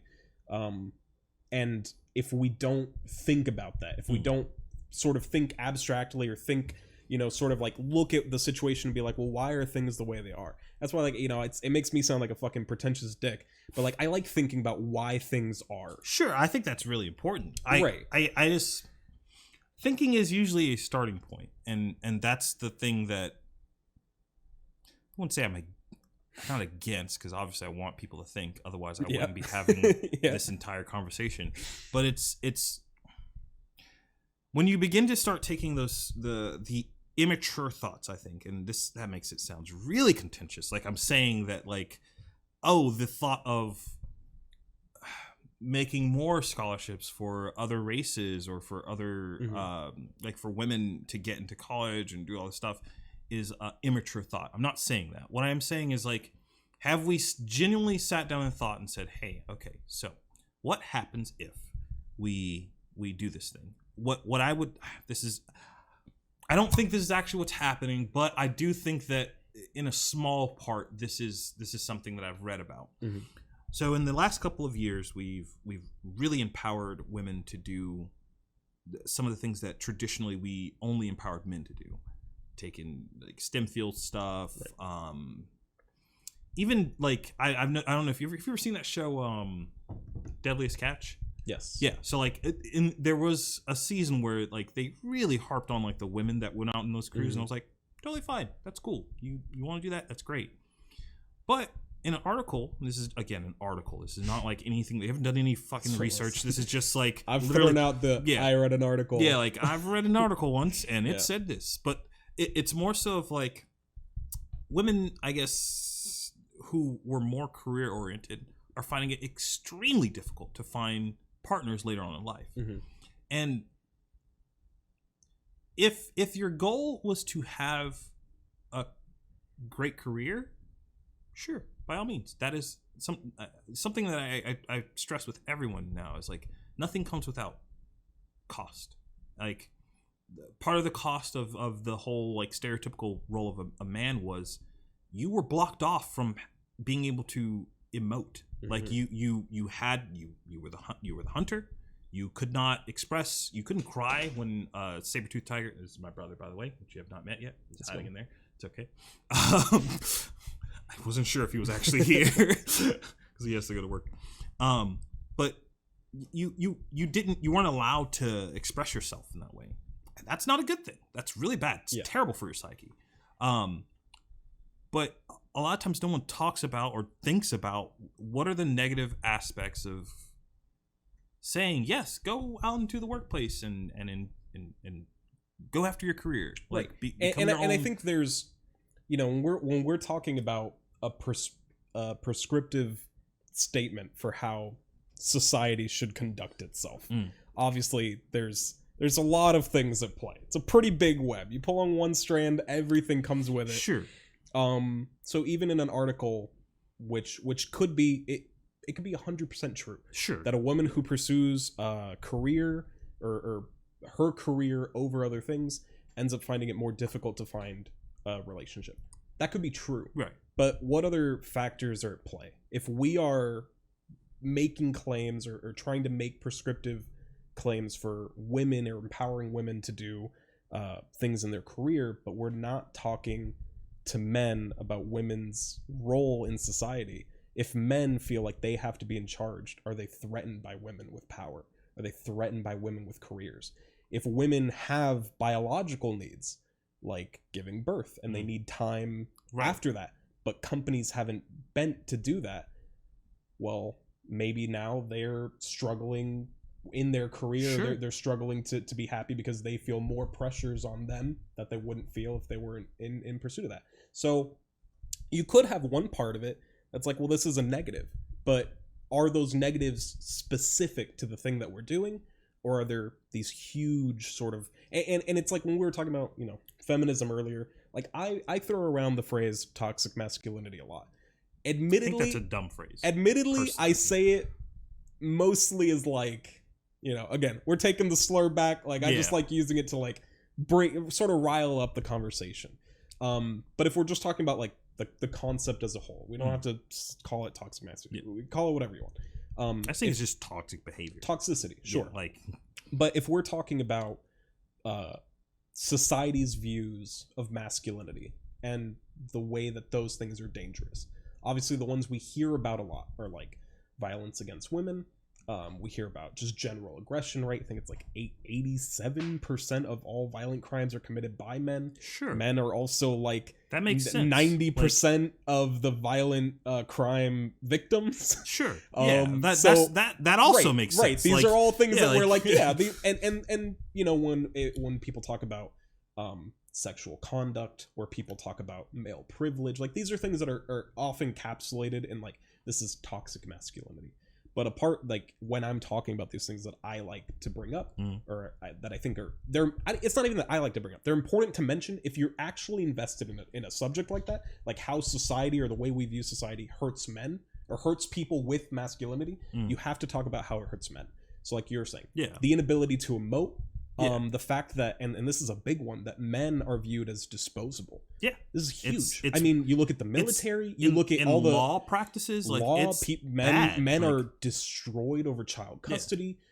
These are definitely things that are also products of the way that we tell men how to behave, or the way that we view male behavior. And sometimes they're as hurtful to men as they are to women. And to me, I think that that's always an important point. I will never talk about masculinity or the problems with masculinity in society without mentioning how it hurts men. Because I think it is easy to sort of conflate this idea with being like, oh, toxic masculinity means men are toxic. For me, a phrase like that is saying like, the way that we talk about masculinity hurts people. It doesn't have to be women. It hurts everyone. I think anything to its extremes will be bad. And I think that's what the term came from. It was from, take for instance the Gillette ad. Have you seen that? Okay, absolutely. So it's a great. I'm so glad that I've batted 100 on that. Do you like, know about boom, boom. Like, so like, I think it would not be a stretch. I know I had this conversation with Leia about like men and women approaching each other in terms of like dating. It is so it's expected for a man to approach a woman, right? Like for in general. Now I know people like her. I'm sure many people that are like that, of that same mind, as a woman, would still do it. They would still approach a man if they're interested. But because that is the idea that everyone's thought, okay, well, if I assume that if a man is interested in me, he will approach me. Right. Well, now you take that to its extreme, and then you have the thing of like catcalling. And it's like, okay, well, yeah, if you take that to an extreme, it's not good. You take that to anything, like the aggressiveness. Yeah, you, as a guy, the assumption is that you're stronger. You're bigger being. So probably a good idea for you to protect like the things that you care about, because you can do it easier than a smaller being. You take that to the extreme, and now this person's just really aggressive towards other people. This is bad. Right. But that's not, it has nothing to do with masculinity. You can take that to the other extreme for women and female. Like, take any female, or what's the word I'm looking for? Stereotypical, like, female characteristic. Like, this is bad, but we'll go there. Like, it's been 90% of this conversation. Yeah, but, I shouldn't say this, but here we go. But like the whole like caregiver aspect, Sure. you can stunt someone's entire life by being too nourishing. Like you create my favorite word, a manlet. Yep. Like or even a unprepared woman. Like if you're so concerned about nurturing and taking care of this being, you don't let them experience the things in life that they need to become a mature thing. So there's anything to any extreme will be bad. So when I hear the term toxic masculinity, I'm like, it's so fucked, because it's not, it has nothing to do with being a man. It's about just taking any normal characteristic and taking it to an extreme. Yeah, I think with that there's two things at play. One, the idea that how do we view, or how generally do we view masculinity, and what are the side effects of it? Again, like we're talking about, you know, if you're a man and you are not particularly strong, maybe you're not particularly tall, if you don't still act to the ideal view of what a man is, people will call you pussy, people will call you weak, people will call you whatever, and so you're expected to behave a specific way, and that can be hurtful to people who can't or don't feel like they want to do that. But that, like you're saying, maybe there are aspects that you could label toxic femininity. That's certainly possible, like, right? The whole like gold digging, that's a more feminine thing. Like it's I can't, I don't even know how many times I've been flying through, like I won't say what dating app I'm on, but like I fly through free ads here. You send an email. But I'll fly through there, and there's literally just like woman after woman after woman, just like, I'm looking for a sugar daddy. I'm looking for a sugar daddy. I'm like, wow, okay. And obviously like, that's not ideal behavior. Yeah, it's like, all right, if that's what you want, I think the second prong that sort of leans people into talking about toxic masculinity is the idea that men have more power in society. So it's not just, oh, well, what bad behavior are we pointing at? It's what bad behavior do we see a lot of, and what bad behavior is part or is like deeply ingrained in like day-to-day life. But that's the other side of the coin for the masculine society. Part of what masculine society is, if it's ran by a bunch of men, is they don't get to emote, so you're not going to see it. If like, to say that like, oh, well, we see a lot of these negative things from men, it's like, yeah, because the men have been told since birth not to cry. Like, you're not allowed to. So when a woman when a woman keys your car, no one gives a shit. The cops don't care. Like, it's like, and I think that's bad. It's bad. That's bad. But what I'm saying is, you can't use the idea of, I don't say you can't use, but it may not be wise to use the idea of, well, we don't see it that often, so this is the one that's in front of us. It's like, yeah, but that's in front of you from the same reason. Because if we agree that, yes, society is built on a masculine frame, then part of that masculine frame is you don't talk about the things that hurt you. So if you don't talk about those things, and you're only seeing the things that hurt women or negatively impact women, then yeah, that's, of course you won't see it. You're right. Never. But I mean, hey, like, I'm like, here for change, man. Yeah. I want men to talk about the things that hurt them, to talk about the problems they have, and you know, we do what we can to fix those. Unfortunately, like, you know, I am not going to like pretend that I don't know where the phrase toxic masculinity is used the most. It's obviously violence, and it's almost always sexual violence, whether it be you're accosting somebody or you're literally, you know, sexually assaulting them. Obviously that's what we're talking about. But you know, what do we look at when we look at a phrase like toxic masculinity? We know that almost, not all, but almost all sexual violence is committed by men. If you're a man and you get sexually assaulted, people don't even give a fuck. Yeah. Right? Almost all violence is committed by men in general, like any fights or, you know, shootings or whatever. Almost always men, and men are almost always the victims too, because they're the ones that are expected to fight back or to be in those situations in general. So with each thing that it's like it's a criticism, it's one part detrimental to everyone and one part detrimental to men specifically. I'm okay with identifying bad behavior in its entirety. Yeah. Whatever it be, whether it's bad behavior that's more female oriented or bad behavior that's more male oriented. But part of that is first, like, men have to be able to like express these feelings more than just being like, this girl's a bitch. Like, you know, say more than that maybe. There was a streamer back in the day that I looked up to is not really the word I would use, but more so of like, I remember watching a stream was like, I would love to do something like this more like now. And his name was Jack LaFear. I'm sure he still is doing stuff. I haven't really paid much attention to him on Twitch. But he had his channel was the first channel to be partnered by Twitch under the just chatting category. And he had like a basically like phone in kind of thing where his viewers would come into a server and you talk about all kinds of different stuff. I am so much inclined right now, like I really want to do something like that, but I really want it to be more geared towards men. Not because I don't care about women, but I feel like as things are now in 2020, I think there's a lot of outlets for women to do stuff like that, and there's not that for men. So, and I think it will probably evolve into being a more open outlet for everyone. But I think for the start, I would want to do something like that, because you see these shootings and you see all this stuff that happens with guys, and it's just like, the way to stop that, I think, is preemptively. And that's said, like after people are dead, after students are killed, but no action is ever taken. Like, sure, that you'll see one or two commercials, or you'll see a fucking I don't know what you call those things anymore. Billboard.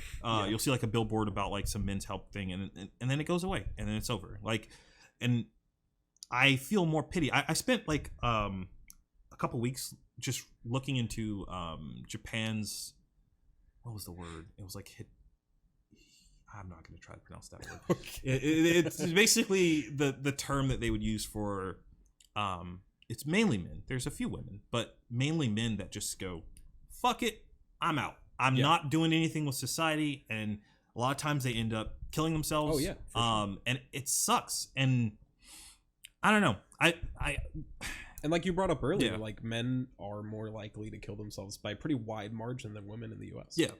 And again, you can't point at one specific thing, but there's a lot of there's definitely an argument for, you know, the way that men are expected to act, and the feeling that a lot of men have that they can't express how they feel, or if they feel sad, or if they feel, you know, disappointed or hurt, that they can't get these things out. I think that's a lot of conflict for someone to deal with. The dangerous thing too is like my friend I was telling you about, who had the like reversed role relationship kind of thing, or reverse normal role relationship thing. Yes, you should be able to emote, and you should be able to somehow get those kind of emotions out. But I think it's important that, depending on what you want out of life, and depending on what you want out of like your relationship, there's still a limit to that. I think it's dangerous to just go, okay, let it all out. Like you like become that like the, everyone should probably be, you know, it's balanced with how they deal with certain things. But I think sometimes the balance comes in the relationship. Like, sometimes, I'm not saying this should be the case for everyone. I don't think everybody should go to one far extreme, then find someone who's on the other far extreme, and then there's balance. That's usually not good. That's probably going to be bad. Not great, actually. But I think there is something to that, where like you have a guy or a woman, it doesn't really matter, but you specialize on one end of the spectrum, and by combining those two things, you balance out. Like, that doesn't sound bad on paper. Granted, I have no evidence to back this up whatsoever. Sure. It just seems like it would work. I don't know. I mean, that's, this is going to sound like the least controversial take on something like that possible. Is the absolute centrist fucking take. But yeah, I think two people in a relationship should communicate what they want, and if they can find agreement, I don't think it matters what those rules are. Yeah. I agree, as long as the communication thing is probably the most important thing. Yep, and people don't do that. Nope. And people will say they do that, but they're just lying. Yeah. Like you were saying at the other one. They're like, this is what I want. This one. Like, well, is it though? There's actually something I wanted that you didn't do. So I didn't tell you. But yeah. And it applies for both people, I don't know. I don't want to cut this short though. I think we're like maybe 2 hours in. I don't know. Sure. If you need to go, let me know. I don't need to go. I would like, I guess, to get into. I don't know. Is there anything that I guess we didn't come back to in conversation? I'm very scatterbrained sometimes. Oh, so yeah. It just, everything branches out. I do want to talk about. I want to talk about video games at some point, but I don't want to leave. I don't want to leave anything on the table that I've forgotten already. Granted, talked about gender, talked about feminism, talked about toxic masculinity, talked about gender roles, talked about patriarchy, cancel culture, Dr. Disrespect, comedians, kind of. I don't know. I guess my boring take on Dave Chappelle is like, if you make jokes, you make jokes. If people think they're funny, they're funny. If they sound like shit, they sound like shit. And I think most of the time, the reason people react the way they react is like, people don't like it when you punch down. People really like it when comedians make jokes about, well, I shouldn't say people like, people like, punching up, being like, oh, the people in power, the people above us, the people that we can't touch, we can talk shit about them, it feels good. Disagree. If you're like, you don't agree with that? Well, no, I think what you're saying is fair, but I think that punching down is a stupid term. Okay. Not I'm not calling you stupid. Sure. I think it's someone's always getting punched. Right. Whoever it is, it doesn't, I don't care whether it's up or down. Punching is not why they're on stage. They're on stage to take a crack at something and ultimately find humor in it. Yeah. I don't care who could possibly feel like a negative effect from that. Like, it's like that's not why you're there. That's not why you're listening to it. I think it goes back to like this sort of primal feeling of when we had like kings, even, where like there are always people above us that we like basically can't do anything about. Right. And being able to like mock them or make light of the situation feels good. People that are above you, like it's fun to talk shit about like bosses. Sure. It's not usually fun to talk shit about janitors. I wonder, and this could be because I've God, this is gonna sound terrible. That's the theme. That's just the subtitle of this episode. Jot another one down. Yeah. But I think I've lived in those different socioeconomical, I think that's a word. Like different statuses that's not funny to me. Like, sure. I've both been the lackey and I've been the boss. I've both like been extremely poor and then been pretty decently well off, like and somewhere in between. Like I've been in that spectrum, and so to me, I like the Trump jokes. They are almost never funny. At this point, I'm too scared of Trump to laugh at anything. I just cry. I'm not afraid of the guy. I get it. I'm just like, oh god, this isn't even funny What's he anymore. doing? What's he doing? It's just sad. It's just depressing, dude. Fuck. I look at Trump the same way I look at, like, I don't know if you've ever seen that. It might have been a fake video, but there's a video of a monkey, and there's like this African like militia or whatever. They give him a and they gun. give him the gun. That's literally Trump. Like, he's just this guy who, like, he's wiggling this gun around and pulling on the trigger, and wherever it happens to, like, the bullet happens to land, it lands. Like, but I mean, I think specifically with the Dave Chappelle thing, obviously, like, speaking broadly about like punching up, punching down. But people will criticize someone that obviously has power in you know, where they are, and they use it to make fun of a group that usually already gets shit on, and people don't tend to like that. And I don't want it to ever come across as like, oh, you can't make jokes about gay people, you can't make jokes about races, you can't make jokes about trans people. Like one of the funniest, this is so dumb, one of the funniest trans jokes I've ever heard comes from a YouTuber named ContraPoints. I don't know if you ever watched her videos or seen her. I have. She has like the lights and everything in the background. She's crazy. But she like makes like a really dumb joke in like one video where she's like, people always ask me, do I feel like a man, do I feel like a woman, but I feel like shit. And like, that's just funny. And it's like, you can make a joke about it without having to be like, the joke is being trans. You can make a joke about the trans experience. And I think that's kind of where, you know, again, I'm not going to be like, he shouldn't make those jokes, but where I would be like, I'm not a fan of that, is when the joke, the punchline is being like, isn't this group of people funny? I don't personally like that. And I think that's where a lot of people, but again, we already talked, like, cancel culture goes very far in one degree. I guess it's not so much for the cancel culture, but if you take, for instance, someone like Kevin Hart, like, okay, so if he talks about, if Chappelle were to talk about like the trans community says, aren't these people funny? The entire career that Kevin Hart has built has been off of, aren't black people funny? Right. It's the same thing. The only reason people are giving it a pass is because he's black. Yeah. And I think that's bullshit. You know, it sure sounds bad to be like, that makes it okay. It's not like, so to me, I'm not saying that it's not okay, but what I'm saying is, if you truly want to get to the point where it's like race and all that stuff is irrelevant, then you can't say, that's the same way I think about like the N-word. Either it's bad or it's not. It doesn't matter who's saying it. I'm in the camp of it's not. Like, I don't think it's a bad thing, and I don't care whether or not it's a black person saying, a white person saying, an Asian person. It is irrelevant.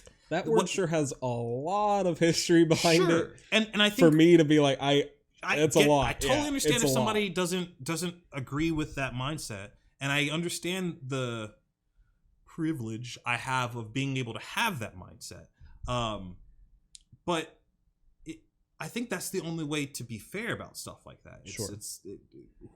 Where it's coming from is irrelevant. The intention behind it is what matters. I definitely think that the Kevin Hart thing comes from being like, well, he's part of the community. Unfortunately, with like making jokes, a lot of the times it's that inclusivity, right? Like, Carlos Mencia can make jokes about Mexican people.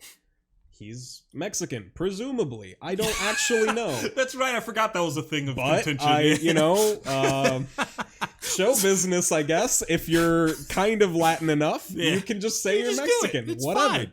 But a lot of people respect, jokes or sort of that kind of output from people that are part of that community, because it comes from a place where, the argument would be, this is not necessarily what I think, but the argument would be that it comes from a place of like sincerity. That like, if you're part of like the black community, then like, you know what it means to be there, and you can make statements that are not just like someone like Dave Chappelle shitting on a trans person. Again, I'm not the difference would be like, Dave Chappelle's not a trans person. He doesn't know what it's like to be a trans person. Right? So people would be like, well, why are you shitting on trans people with like way more than like they will ever have, when you're not even part of them, and the joke is just that they exist and that's funny?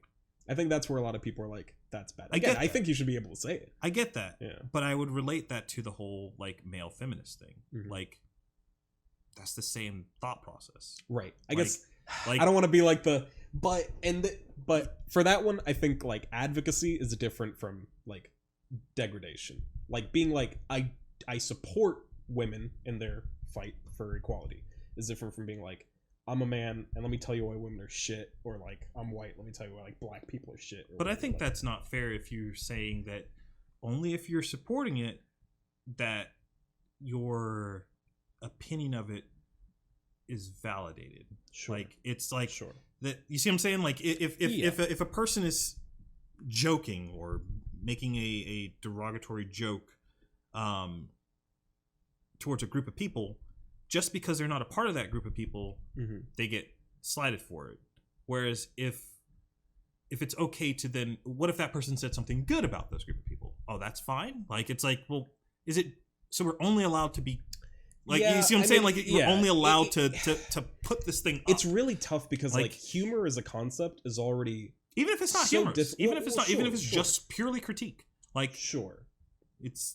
The only reason I make the caveat for humor is because I think that the intention is so important to keep and is important to preserve that it does more harm to try to... Censor is a bad word, but I'll use it. Censor like a joke because it harmed people. I think that's not the reason why the joke was made. It was purely made because it was trying to be funny. For the point of intent, and this is going to be like, I'm going full like anecdote Andy here with like one story. Yeah. And this is going to be like, and I've done that twice already, so it's fine. Like, just as like as a point of like what I think about when I'm like looking at these kind of subjects.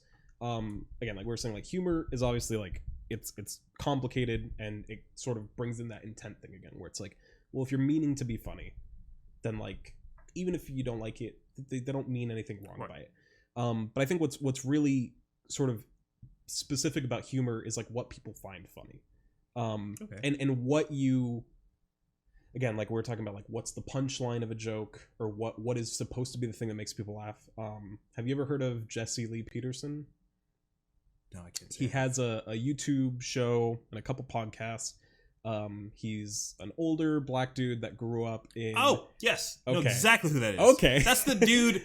God, that guy's insane. That's the... Like, the amazing... Alpha male! Like that Beta! Guy. Yeah, that guy. That guy has his men's rights. I think his organization is called like... I don't know much about him outside of memes. I have listened to so much...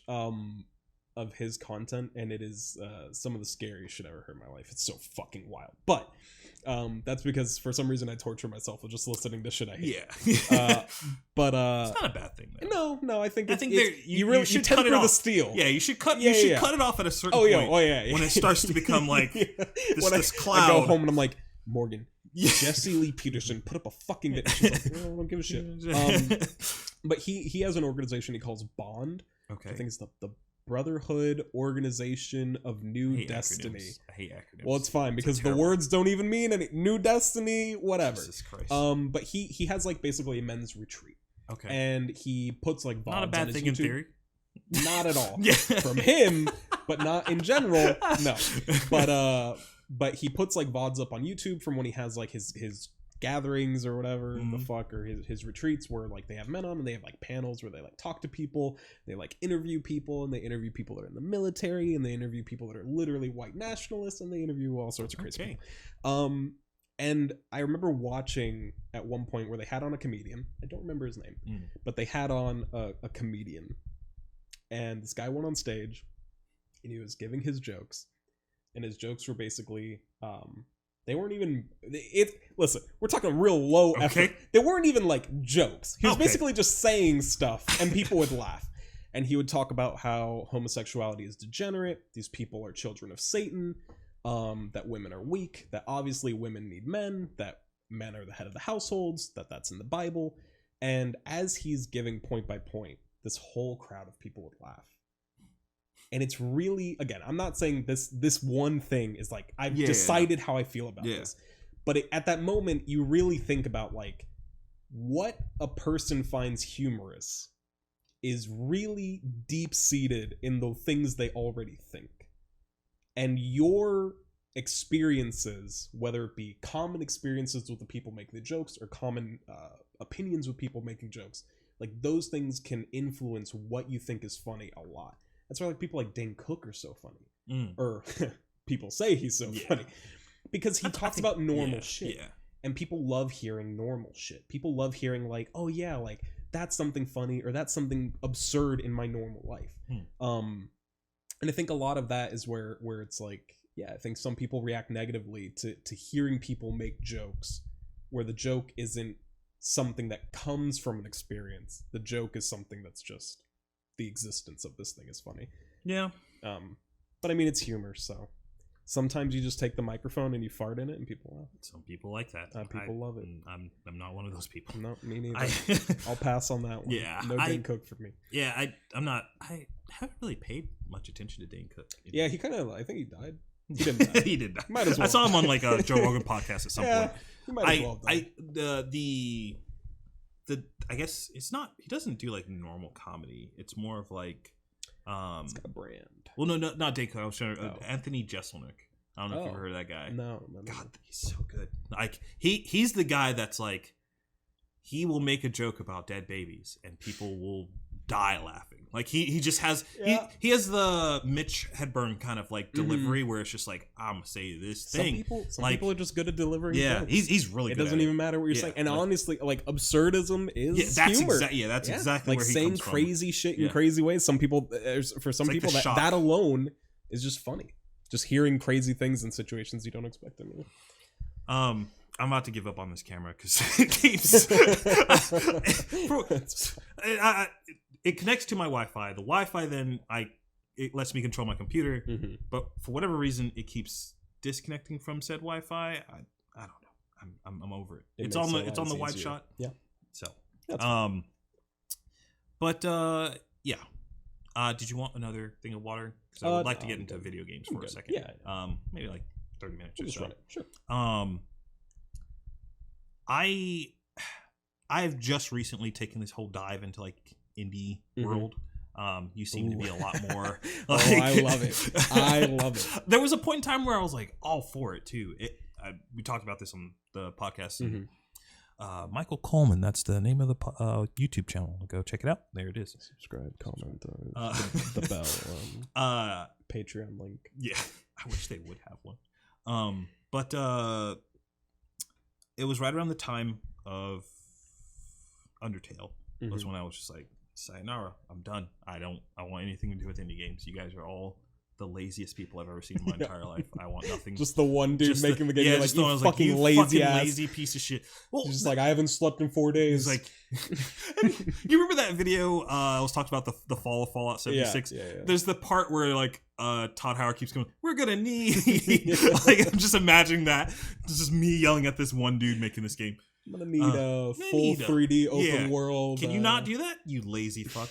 No, it was more so of like, it wasn't even Undertale's fault. It was just, it came out during the time where that became the trend. If you went on Steam and you clicked indie, it was just a bunch of like 8-bit like Undertale-esque games. I was like, can we have better things? Like, I understand this is just like one person, but like, this is not it. Like, there's other stuff we can do here. Sure. Like, I mean, there's some crazy games made by one person. Yeah. They look better than Undertale. No, obviously there's more to it than there was a game, it was the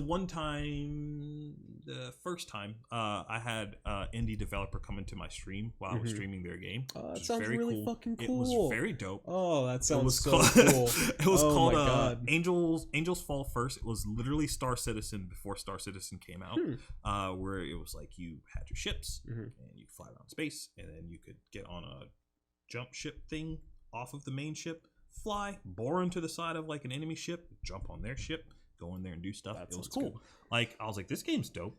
Ultimately, I do think the game just kind of died in popularity, but it was very fun. And that was the last game that I was like, this is it. This is what indie should look like. Be very innovative. Like, I've never played anything like this before. And then right after that was like FTL and like Undertale and whatnot. So I'm looking to you now. I need some suggestions. I need something that I can sink my teeth into. I mean, the what was it called? The blank Baba Is You. Yeah. Downloaded that. Right after that, I was like, that is so cool. It's such a cool game. Definitely one where visually not super engaging. Yeah. But conceptually, the idea is just genius. It's so fucking good. Yeah. And I mean, like, that's I got into playing a lot of indie games because at some point I moved and didn't have any of my consoles with me. They were like in storage in another part of Florida. So all I had was my laptop. And I was like, well, my laptop is not strong enough to play no goddamn actual game. I ain't putting Witcher 3 on this. It was a long time. But so I was like, I guess I'll download some indie games. And they're cheap. And I have an Xbox controller, so I'll just, play on whatever. And I started playing like Super Meat Boy, Braid, Inside, Binding of Isaac. Ones that now I look back and I'm like, we really got the heavy hitters like really early on. We started off strong, boys. And it definitely it led me to be like, oh, I want to see more of these things. And I fucking love indie games, man. I just love it. Not to shit on like AAA games, because like I love, I played like God of War, fucking Spider-Man, and like Horizon last year, and they're all like great, like there's still good stuff that comes out. But at some point, like playing the indie shit, it's just really cool to look at the design first. Yeah. Not like, oh, what are the bells and whistles? How pretty does it look? Because a lot of the time that's what we kind of get infatuated with. That's where like E3 lies to people a lot. I mean, because games look really nice. Cyberpunk is leading into that direction where it's like, look at the game. Oh, it's yeah. cool. And the closer it gets to being released, everyone's like, hope it's as good as it looks, because it looks really It's like, who's publishing good. This? Yeah, is it Bethesda? CD Projekt Red? CD. Yeah. Okay. They did Witcher. Okay. They did Witcher. Hopefully. They did good. Okay. I want this game to be so good. They got to do good twice. Oh, yeah. I want it to be good. But yeah, I've played a lot of indie games. My Steam library has I think 600 games on it. I have not played all of them. Of course not. I should mention I've not played all 600 of these games. Most of them are uninstalled. Yeah. I'm the same. But I've definitely played a lot. I know on that stream I mentioned Into the Breach. I think you mentioned Wizard of Legend. Yeah. The game's great. Still haven't finished it. I actually bought that one on my Switch. Yeah, I've been buying games on Switch now lately. Yeah. It's nice to just... It was... So, my old job had me traveling all the time. Literally every weekend I was in a different state. So, I didn't have my computer, and I didn't have a laptop that was strong enough to play anything. Unless it was, like, in state, I would literally grab my Xbox and just be like, all right, we're going down the thing. But, the Switch just became, like, my only thing to play, and so... Yeah, and I mean, Switch is, like, great for that kind of shit. It's a solid system. Oh, yeah. As I say, it sits there and collects dust, and we literally only play Smash Brothers. That's literally two GameCube controllers to two chairs. Like that's you're just getting ready for the Smash character reveal tomorrow. Yeah, dude, I'm sure it'll be something. So over it at this point. Yeah, it's when it takes over a year to get the 5 characters. You just kind of. I bought the Battle Pass thing, and I was like, yeah, I'll get all the characters as they come out. Maybe there'll be one that I like more. I haven't even installed Banjo. That's fair. You don't need to. He's overpowered. I've heard all of them. Every single last one of them. Yeah, the side B thing is pretty. Yeah, it's not great. I hate that everyone saw it with Bayonetta and like Cloud, and this is super side tangent at this point, but everybody saw like, oh well, these characters are very strong and they happen to be paid DLC. This is kind of hey, maybe Nintendo, you said you didn't want to do this. And then now with this game, it's just like they lied. What if we made a guy who just has a percentage of just killing you? What if we made a character that just has ultimate armor, who can just side B and kill anything? Like, what if we made a character who like is just better Ryu and Ken, who doesn't actually have to aim any of his attacks, just auto aims for him? Like, hey, these are all paid. Can we not? Like, it must be a coincidence. They must have just got really good at designing characters after the game came out. I was so frustrated. It must be that. My favorite character is the worst character in the game. So Little Mac. Yeah. So it's rough. I live a rough life. That's fair. I played Richter when the game first came out. That was like my first main, so everyone did not. Yeah. I was doing that the other day. I was playing. I was like, maybe I should try out Richter. And then it's a lot of throwing. Yeah, my brother is way better than I am at the game. So like, it didn't matter. Like, it didn't matter what I was doing. But yeah, people don't like playing against Richter, but that's fine. I'm not good at the game, so sometimes you just have to lean on it. Sorry, we were talking about indie games. Somehow we ended up talking about Nintendo. I know I mentioned Hollow Knight. I mentioned. I have not played that one yet. I've only seen stories and videos on it. Hollow Knight's so good. Hollow Knight's so, like it's one of these where I was like, I slept on it for so fucking long, and once I got into it, I'm like, I'm so stupid. I should have played this a million years ago. This game's so good. And that's a pretty traditional like side-scrolling Metroidvania. I know I mentioned Celeste. That's like a platformer. Outer Wilds is probably like my favorite game I played last year. That's on Game Pass, isn't it? Okay, I'll download that today. Yeah, that one was so good, and that's very, very much not a traditional game. I love new ideas. Good. Yeah. When it comes, yeah. But yeah, what else? Into the Breach. I know I said Into the Breach. I forgot what that one was about. It's like a tactics game, XCOM-esque. Kind of. Okay. Like it's a tactics game like XCOM, but it doesn't look anything like it looks a lot like Advance Wars. Oh. Yeah, and it's like a roguelike, so every time you do a run it's different. And every turn the enemies show you what they're going to do, and all you have to do is survive an amount of turns, not kill all the enemies. Interesting. Yeah. Okay. And then there's like all sorts of like manipulation tactics. Like the first crew that you can control basically just has like mortars and a mech suit that can like punch things, and it's like pretty standard stuff. Yeah. I guess like they make things a little more interesting by being like weapons, like a laser that goes forward will hit your allies if it's in front of it. Things have like splash damage, so maybe an enemy is next to a building, you can drop a bomb on them, but the bomb will also hit the building, stuff like that. But eventually you start getting like the mech can like punch enemies out of the way of things, so if you see they're going to attack, you can just punch them. You don't even have to kill everything. You could just survive the turns and protect the city. And then you start unlocking new crews where ones are literally like it just teleports enemies. Like there are crews that literally have like no damage. All you do is manipulate enemies by like pushing them out of the way, moving them around, dropping like environments on them. Yeah, that one's really, really cool. And that's by the people that did FTL as well. Okay. There's a mech game that's kind of like that, but it's like in full 3D and whatnot. But it's more like, so the name of the thing is to contain/defeat the enemies. I'm gonna figure out the name of it later, but I don't remember. I remember seeing it in passing, and it's on my wish list on Steam. But the whole premise is like everyone has like the enemy has turns, and then you have a turn in conjunction with theirs. Oh, so like okay, and physics is a huge thing. So if a character, like if an enemy's running this way, I'm doing this on the table so no one can see it. But if if an enemy's running one way, their turn stops. You get to put inputs. You know that at least some of their inertia is going to keep pushing them that way, so that you can make a decision and like how to manipulate stuff. Yeah, there's a game. I think it's called Frozen Synapse.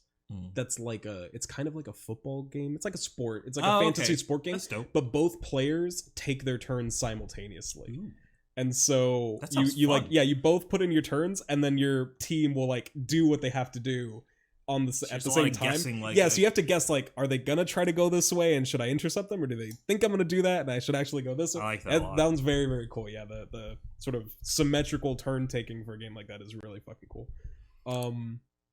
Man, shit. I guess so many. What I'm looking for at this point, because I'm fresh off of Pray for the Gods, I want a game that it has like a very emotional undertone, but like the mechanics are sound. Like I know that's that's the most. I don't want to say play Hollow Knight. Okay, all right. You gotta play Hollow Knight. I'm just so bad at it. It is such a tight like, game. I'm gonna lose. I'm gonna lose. There's an entire section called the White Palace. That people. I think there's a section of it that's literally just called the Path of Pain.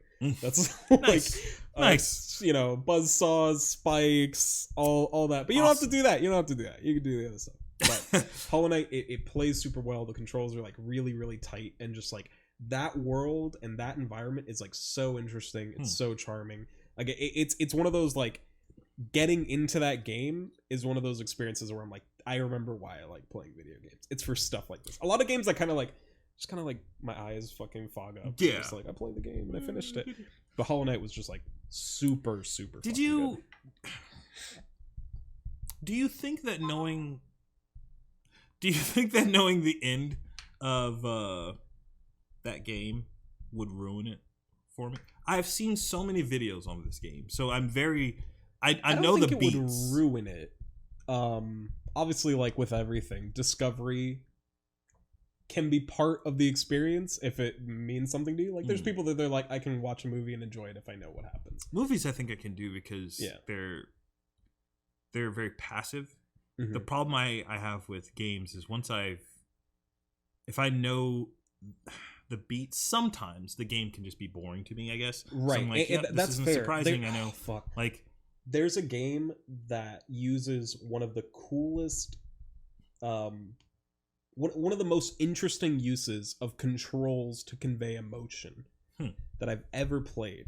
But explaining it to people basically ruins the story. Oh no! It doesn't play what game like is it? Brothers, A Tale of Two Sons. Oh, okay. Yeah, I remember that game. Yeah. I don't know if you played it or if you finished it. Trying to hold on. You do need all this stuff. All right, so we're good. Raid Shadow Legends, like you haven't No, mentioned it us. Was a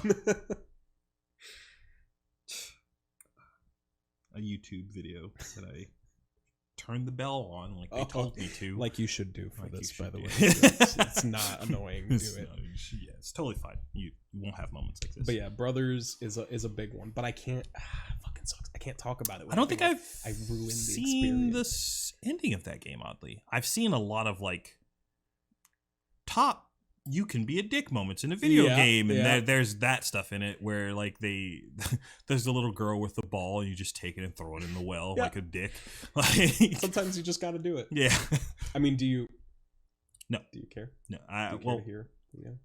For Brothers, I think I do. I'm actually going to try to play that one. Okay. So that one has just one of the coolest. It's something that again, like I'm obsessed with like the design or the design space of video games. Like what new things you can do with the same mediums that we've always been using.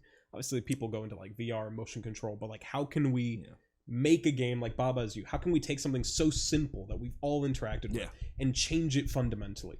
And like Brothers does something with the controller that I'm like, this is one of the coolest things that I've ever experienced. So you have to play a game with a controller.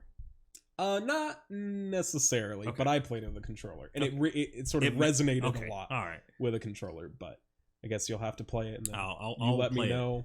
It might be the next. There's a high chance that you'll just be like, I played it. I'll be like, okay. Right. No, but yeah, that Hollow Knight, for what you were asking for, Hollow Knight's definitely a good one. Man, I think, and my brain just gets flooded. It's like, there's a ton of different. I don't know. I have a crazy, sort of like library of shit that I've played. It's really funny because like my girlfriend will look at our Steam and she'll just be like, "Why? I don't have anything to play." Yeah, she's like, none of this looks good.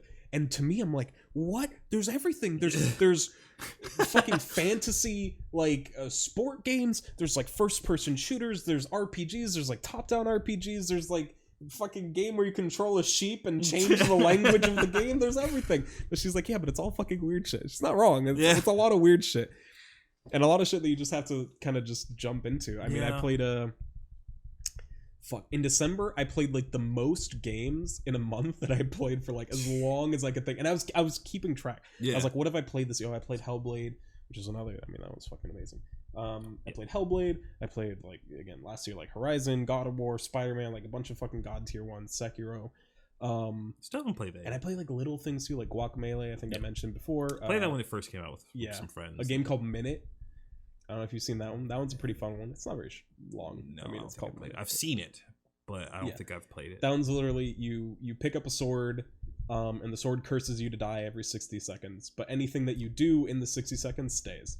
So you start, and then you have 60 seconds to like find the key that goes to a door, and as long as you can find it, you'll die, and then you'll be like, now I need 60 seconds to find the door, and you just kind of like sort of make your way through. Interesting. Yeah, there's a really funny part in that game where like you have to get an item from an old man by like a lighthouse, and he talks like his text box is like really slow, and it takes like 50 seconds for him to get everything out. So you're just like waiting there with your timer going down. You're like, holy fuck, please just give me the item. That shit's really good. That's awesome. Played My Friend is Pedro. Or My Friend Pedro. Yeah, I have that downloaded. I have not played it yet. That's a really weird one, and I am not gonna lie, even though I enjoyed it, I think I played the whole game wrong. Oh. Because there's just like you on the ground, just like... There's a whole slow motion thing that everyone like builds up. They're like, you have to be a cool action hero, slow motion, 360, no scope. And I played, I was like, I never used slow motion. I didn't even think it, like, they tell you, but then I was like, I never used that. I just played the whole game at normal speed. What the fuck? I was like, I played the whole game wrong, so I fucked it. I watched Funhouse play that game. I don't know if you've seen that channel, but I think that is my problem. I watch too many gameplay videos. Yeah, dude. Oh, I gotta stop doing that. It's and so hard. I also have a lot of friends that stream too, but like they usually stream the games that I don't play. Like I watched my buddy play Escape from Tarkov the other day. I'm not playing the game. I have no intention. I'm not playing I ain't playing that either. If I really want to scratch that BR itch, I'll just play Apex. I'm not playing a game where I have to pick up bandages and screws and like Tarkov is for a special kind of person that hates themselves. For sure.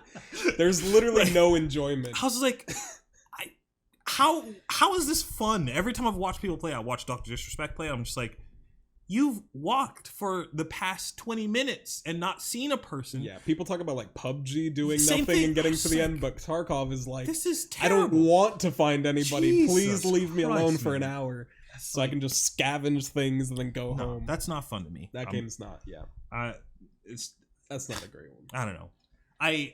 The other problem I think I had was I played every PvP game. If you name it, I've played it. Like fucking League, Smite, Counter-Strike for a little bit there. I hate PvP games. I don't hate them. I guess I shouldn't say I hate them. Well, like it's fine to hate them because I definitely have moments where I'm just like, fuck this. I get too competitive, and knowing that my options are like I can either sink like 100 hours to get really good, or like I can just play it casually and just get shit on for an hour. I'm like, these are not good options. I'm like, I don't know what I want to do here. So I like a lot of just single player experiences, but I mean, I played a competitive game or two. Played a lot of Paladins. Played Overwatch at first.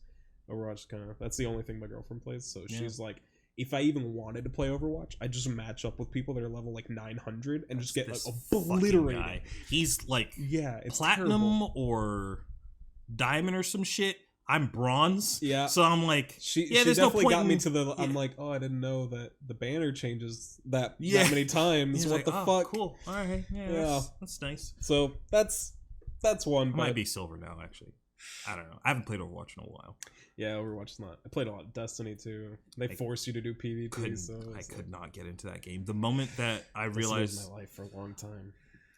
Not anymore. I played it. So I get to Warframe. I was like, I know it's good. If you don't say it, I'm gonna say it. One of us says it. I played Warframe for the first time on PS4 because when PS4 launched, it was like that and Infamous. Those were your options. Yeah. So I was like, all right, whatever. Which Infamous Second Son? Great game. But I played Warframe. I was like, this game looks great. This is whatever. And then Destiny came, and I was like, I guess I'll play this with my friends for a little bit. And then I was like, this game's kind of lacking a lot. And then by the time they came up with the updates and expansion and stuff, I had already been off of it. I have Destiny 2 installed on my computer, but I don't know why. I played it like for maybe 20 minutes, and that was it. I was like, yeah, I'm done. It is free now. Yeah, it is free now. Yeah. I forgot about that.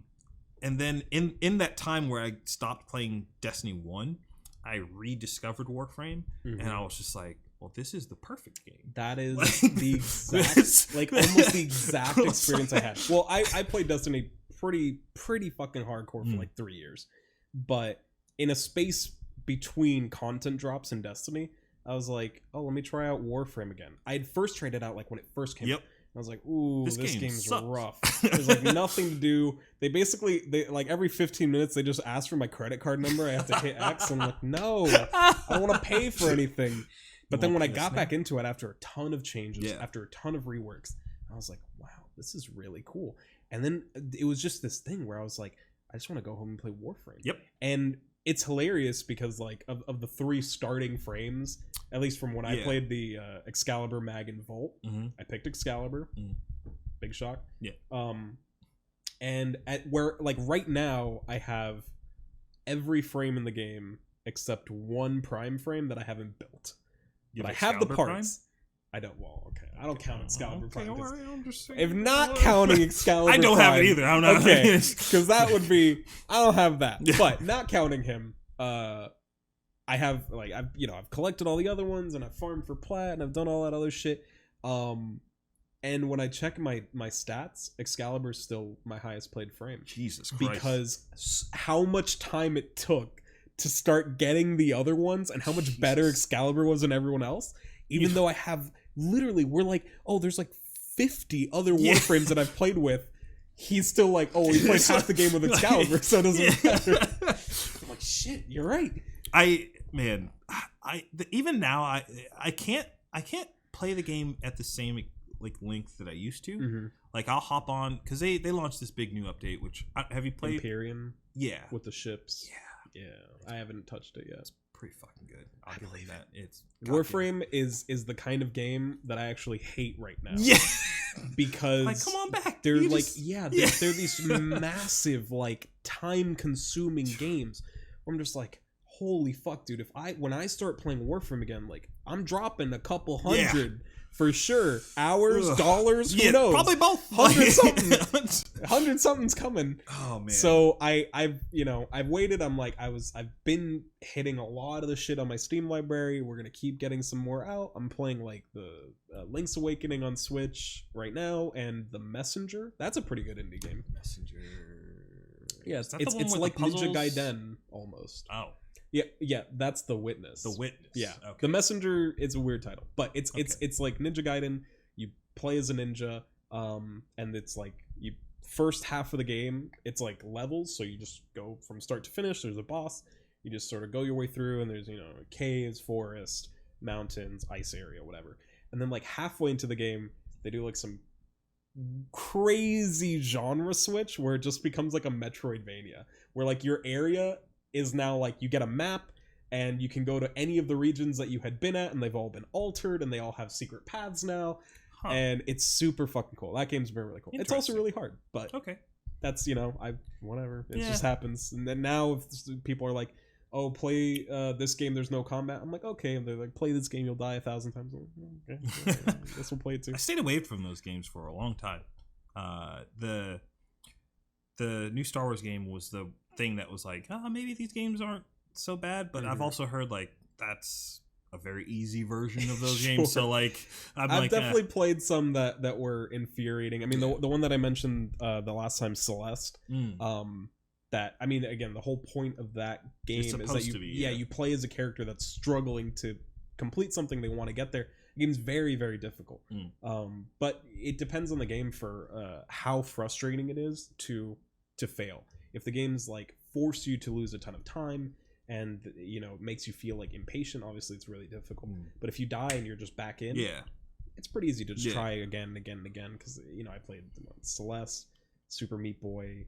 I mean, Braid's difficult, but not because of platforming. Hollow Knight would be like a really difficult platformer for sure, at least for the 100% stuff. I don't know. You just push through it. I mean, I get pretty pissed, but I haven't punched any holes in the wall yet. I haven't broken any controllers. Yeah. Sometimes I tilt off, but I think there is a feeling of sort of excitement when you finally finish something that's been challenging you. And it's actually, now I get mad if I play a game that's too easy. Because I feel like I just like glide through it, and it's like really frustrating. Yeah. I only get mad in those games if the story sucks. That's fair. If the story's pretty good, I don't care how hard or actually easy the game that is like, fair. There are moments where I'm like, I don't want to be like beat over the head. I just want to experience a game. I actually thought The Messenger would be like a really like chill platformer. And then around the time that I died, and like the little demon creature that keeps track of how many times you died is like 300 times, and you still haven't done. I'm like, oh my God, you leave me alone? Don't remind me. Fucking goddamn it. But yeah, I mean, like I'll say, the Outer Wilds was like my favorite game that I played last year, and I played Hollow Knight in the same year, and they were very, very different fucking games. I think the next game, because I wanted to do a series of like highlighting indie games that I enjoyed on stream, and it started with Prey, and Prey for the Gods. I have to be specific because fuck you, Bethesda. Bethesda does. But I might give Outer Wilds the next try, because I tried Outer Worlds. That game is fun, but very different. It has I'm at a point now in there where I'm sure there's some other way to progress, but the obvious way is for me to have a certain stat at a certain number that I don't, and the only way for me to get it at that point would be to leave that dungeon, go back to the ship, swap out my partners or whatever they call them in that game, go all the way through said dungeon again, and then get to that part and do it. I'm just like, it can be a little. Yeah, I'm just like, I'm gonna play something bad. else. Like, I'm sure I'll get back around to it. Oh, I've hit games with the I'll get to this tomorrow. LOL. Yep. I'll see you never. See you never. Might as well uninstall you. I ain't ever coming back. I will say though that that's a great strategy if you would like to keep customers on your Game Pass. Microsoft is put a point like that in your game, because that's exactly what they did to me. I got Game Pass just to play. I was like, yeah, $15. I'll just finish this game and be done with it. And I'll save $45. Ha ha ha ha. I beat the system. And then now 3 months later, I'm just like, yeah, I guess I'll play my friend Pedro. Dude, I've loved the Game Pass though. Honestly, it's a good system, great system. It's just like, until I actually have to pay real money for it. Yeah, because I'm still on like the $1 thing. Yeah. Until I have to start paying, I'm like, never mind. Fuck this system, bro. This is bad. But like, I got like the DMC5. I finally got to play on that. Outer Worlds. I hope to play. Outer Wilds was also very good. I mean, it has Hollow Knight on it. I already played it, but that's a great game to have access to. Yeah, there's a ton like that. Bloodstained, which is the Castlevania Symphony of the Night type game. Yes. That one that like literally consumed just 30 hours of my life out of fucking nowhere. It just happened, and I was like, what the fuck? I don't even know where all this time and where did my days go? I don't know. That game was great, and that was like $40. So I'm like, I'm glad I didn't pay $40. It was so great, but it's just you can't. Well, it had such a big dished problem, out, being like developed. Like it got pushed back so many times. Yeah, and, like, that was. I imagine that price point was indicative of like all the money people burned. were very scared that would be another Mighty Number 9. Oh, man, because about that game. Yeah, I wish we could all. Yeah. But I mean, that's it. That one dude who used to work on Mega Man wanted to make a spiritual successor. Symphony oh my god, Ritual of the Night. Yeah. Same thing. Dude who worked on Symphony was like, I want to make a new Castlevania. They're both on Kickstarter. They're both being crowdfunded. They're being delayed. Everyone's like, ooh, it's looking a lot like we're gonna get the same shit. But Bloodstained was great. So luckily that turned out. I guess this is technically an indie game, but I started it, never finished it. I need to go back and finish it. It's Recore.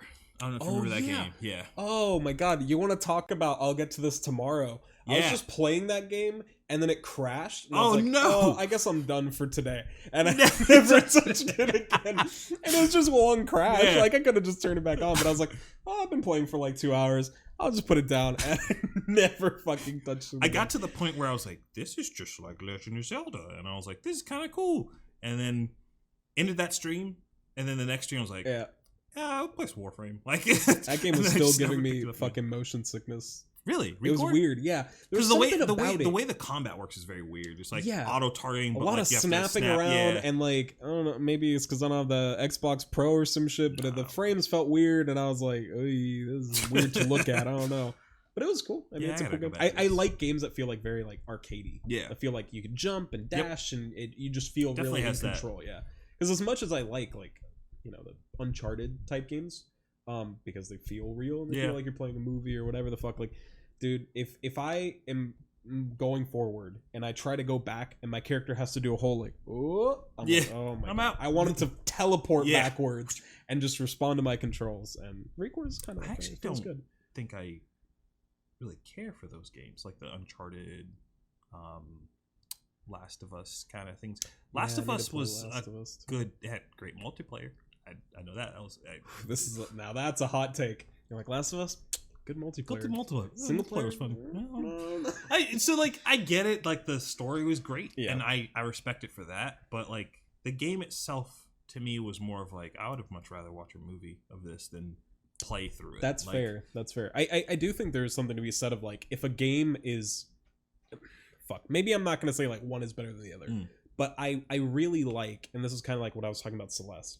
I really like when a game can take advantage of being a game to tell the story. Yep. So it's not just like, oh, you're playing a movie. It's like you couldn't watch this and feel the same way. That exactly. That is exactly it. And I love shit like that.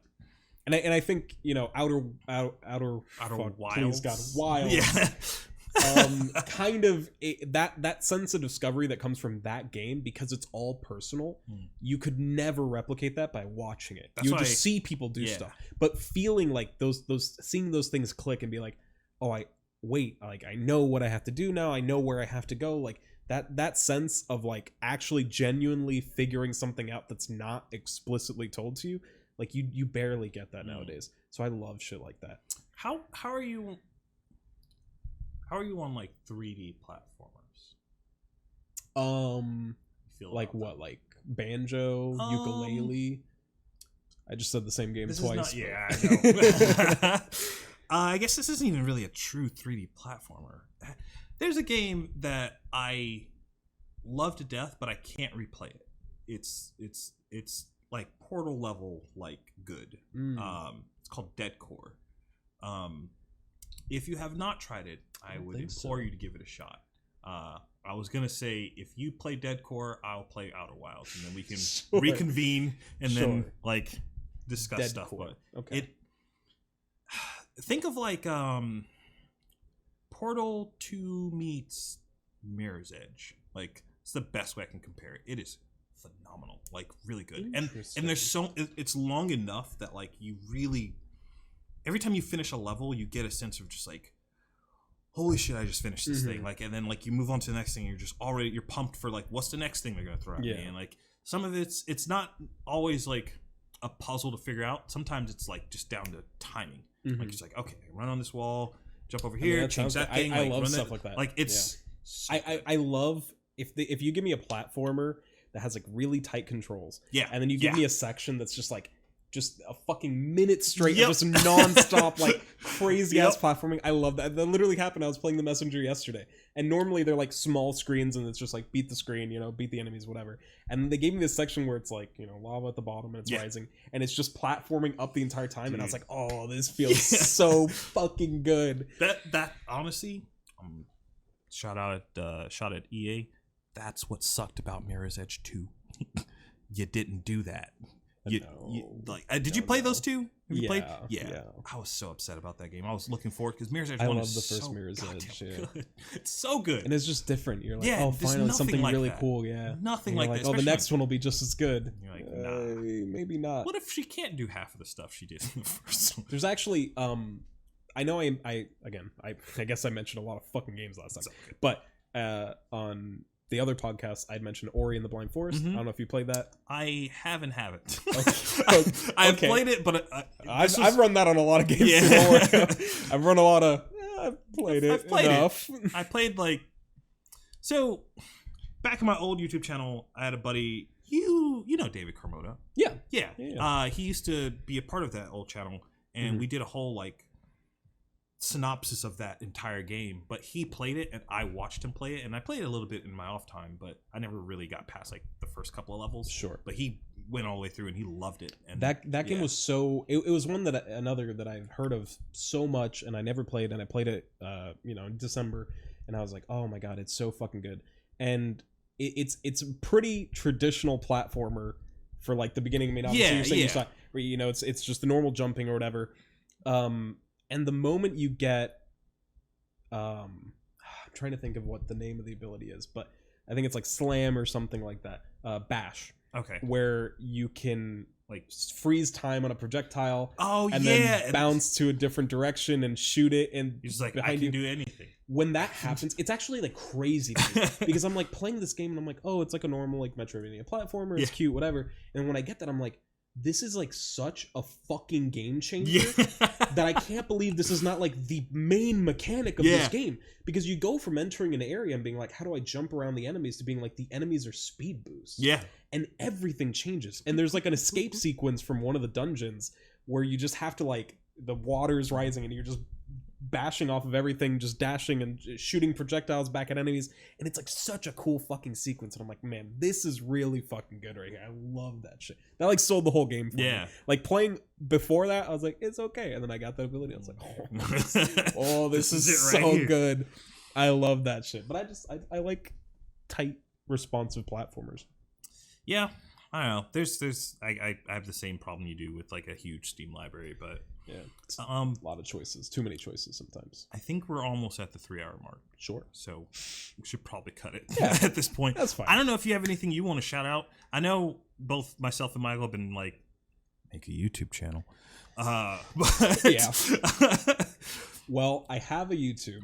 I haven't That's right. uploaded on it in a while. It's still up. Yeah. And I have some old videos where I played Dauntless. I think was the last thing cool. I streamed Dauntless. Okay, on yeah. Twitch. This was I like actually 3 years ago. Yeah, no, I had a buddy that was literally recently was like, "Yo, you ever seen this game called Dauntless?" I'm like, "I have." I put in the easy 20 hours when it came on PlayStation. I was like, "Oh, this game's kind of bad." Yeah. But it's fine.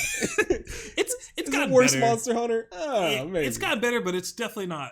It doesn't. Yeah. It's not. It's not. Oh, great. playing on console though, you got like I'd literally be like, "Please, sir, just one frame. I want one frame during this fight." My character just. I'm like, please, bro. I'm on the PowerPoint slideshow right now, dude. Please, God. But I do have a YouTube channel. Okay. It's youtube.com/StephenGalaxy. Stephen Galaxy. Yep. Okay. I want to get that from you before you leave, Sure. so that I can throw it up in the video. Please, if for no other reason than to strong arm him into uploading more videos, subscribe to this man so that he can make more stuff, because he's genuinely an interesting person. I appreciate you coming on. Yeah. This is great. Good. Thank you so much. Great to do. Subscribe if you want to, like Yeah. if you want, all that good stuff. Bells. if Raid you Shadow wanna have- Legends. Yeah, go ahead and check out that game if you want to Yeah. see the worst of what mobile game has to offer. If you don't play Raid, our families are gonna die. Yeah. They have them at gunpoint. Please download the game. download the game. Don't actually download the game. No, All it's, right. it's not good. Thank you again. Yeah. Take care. See you guys later. Later. Peace.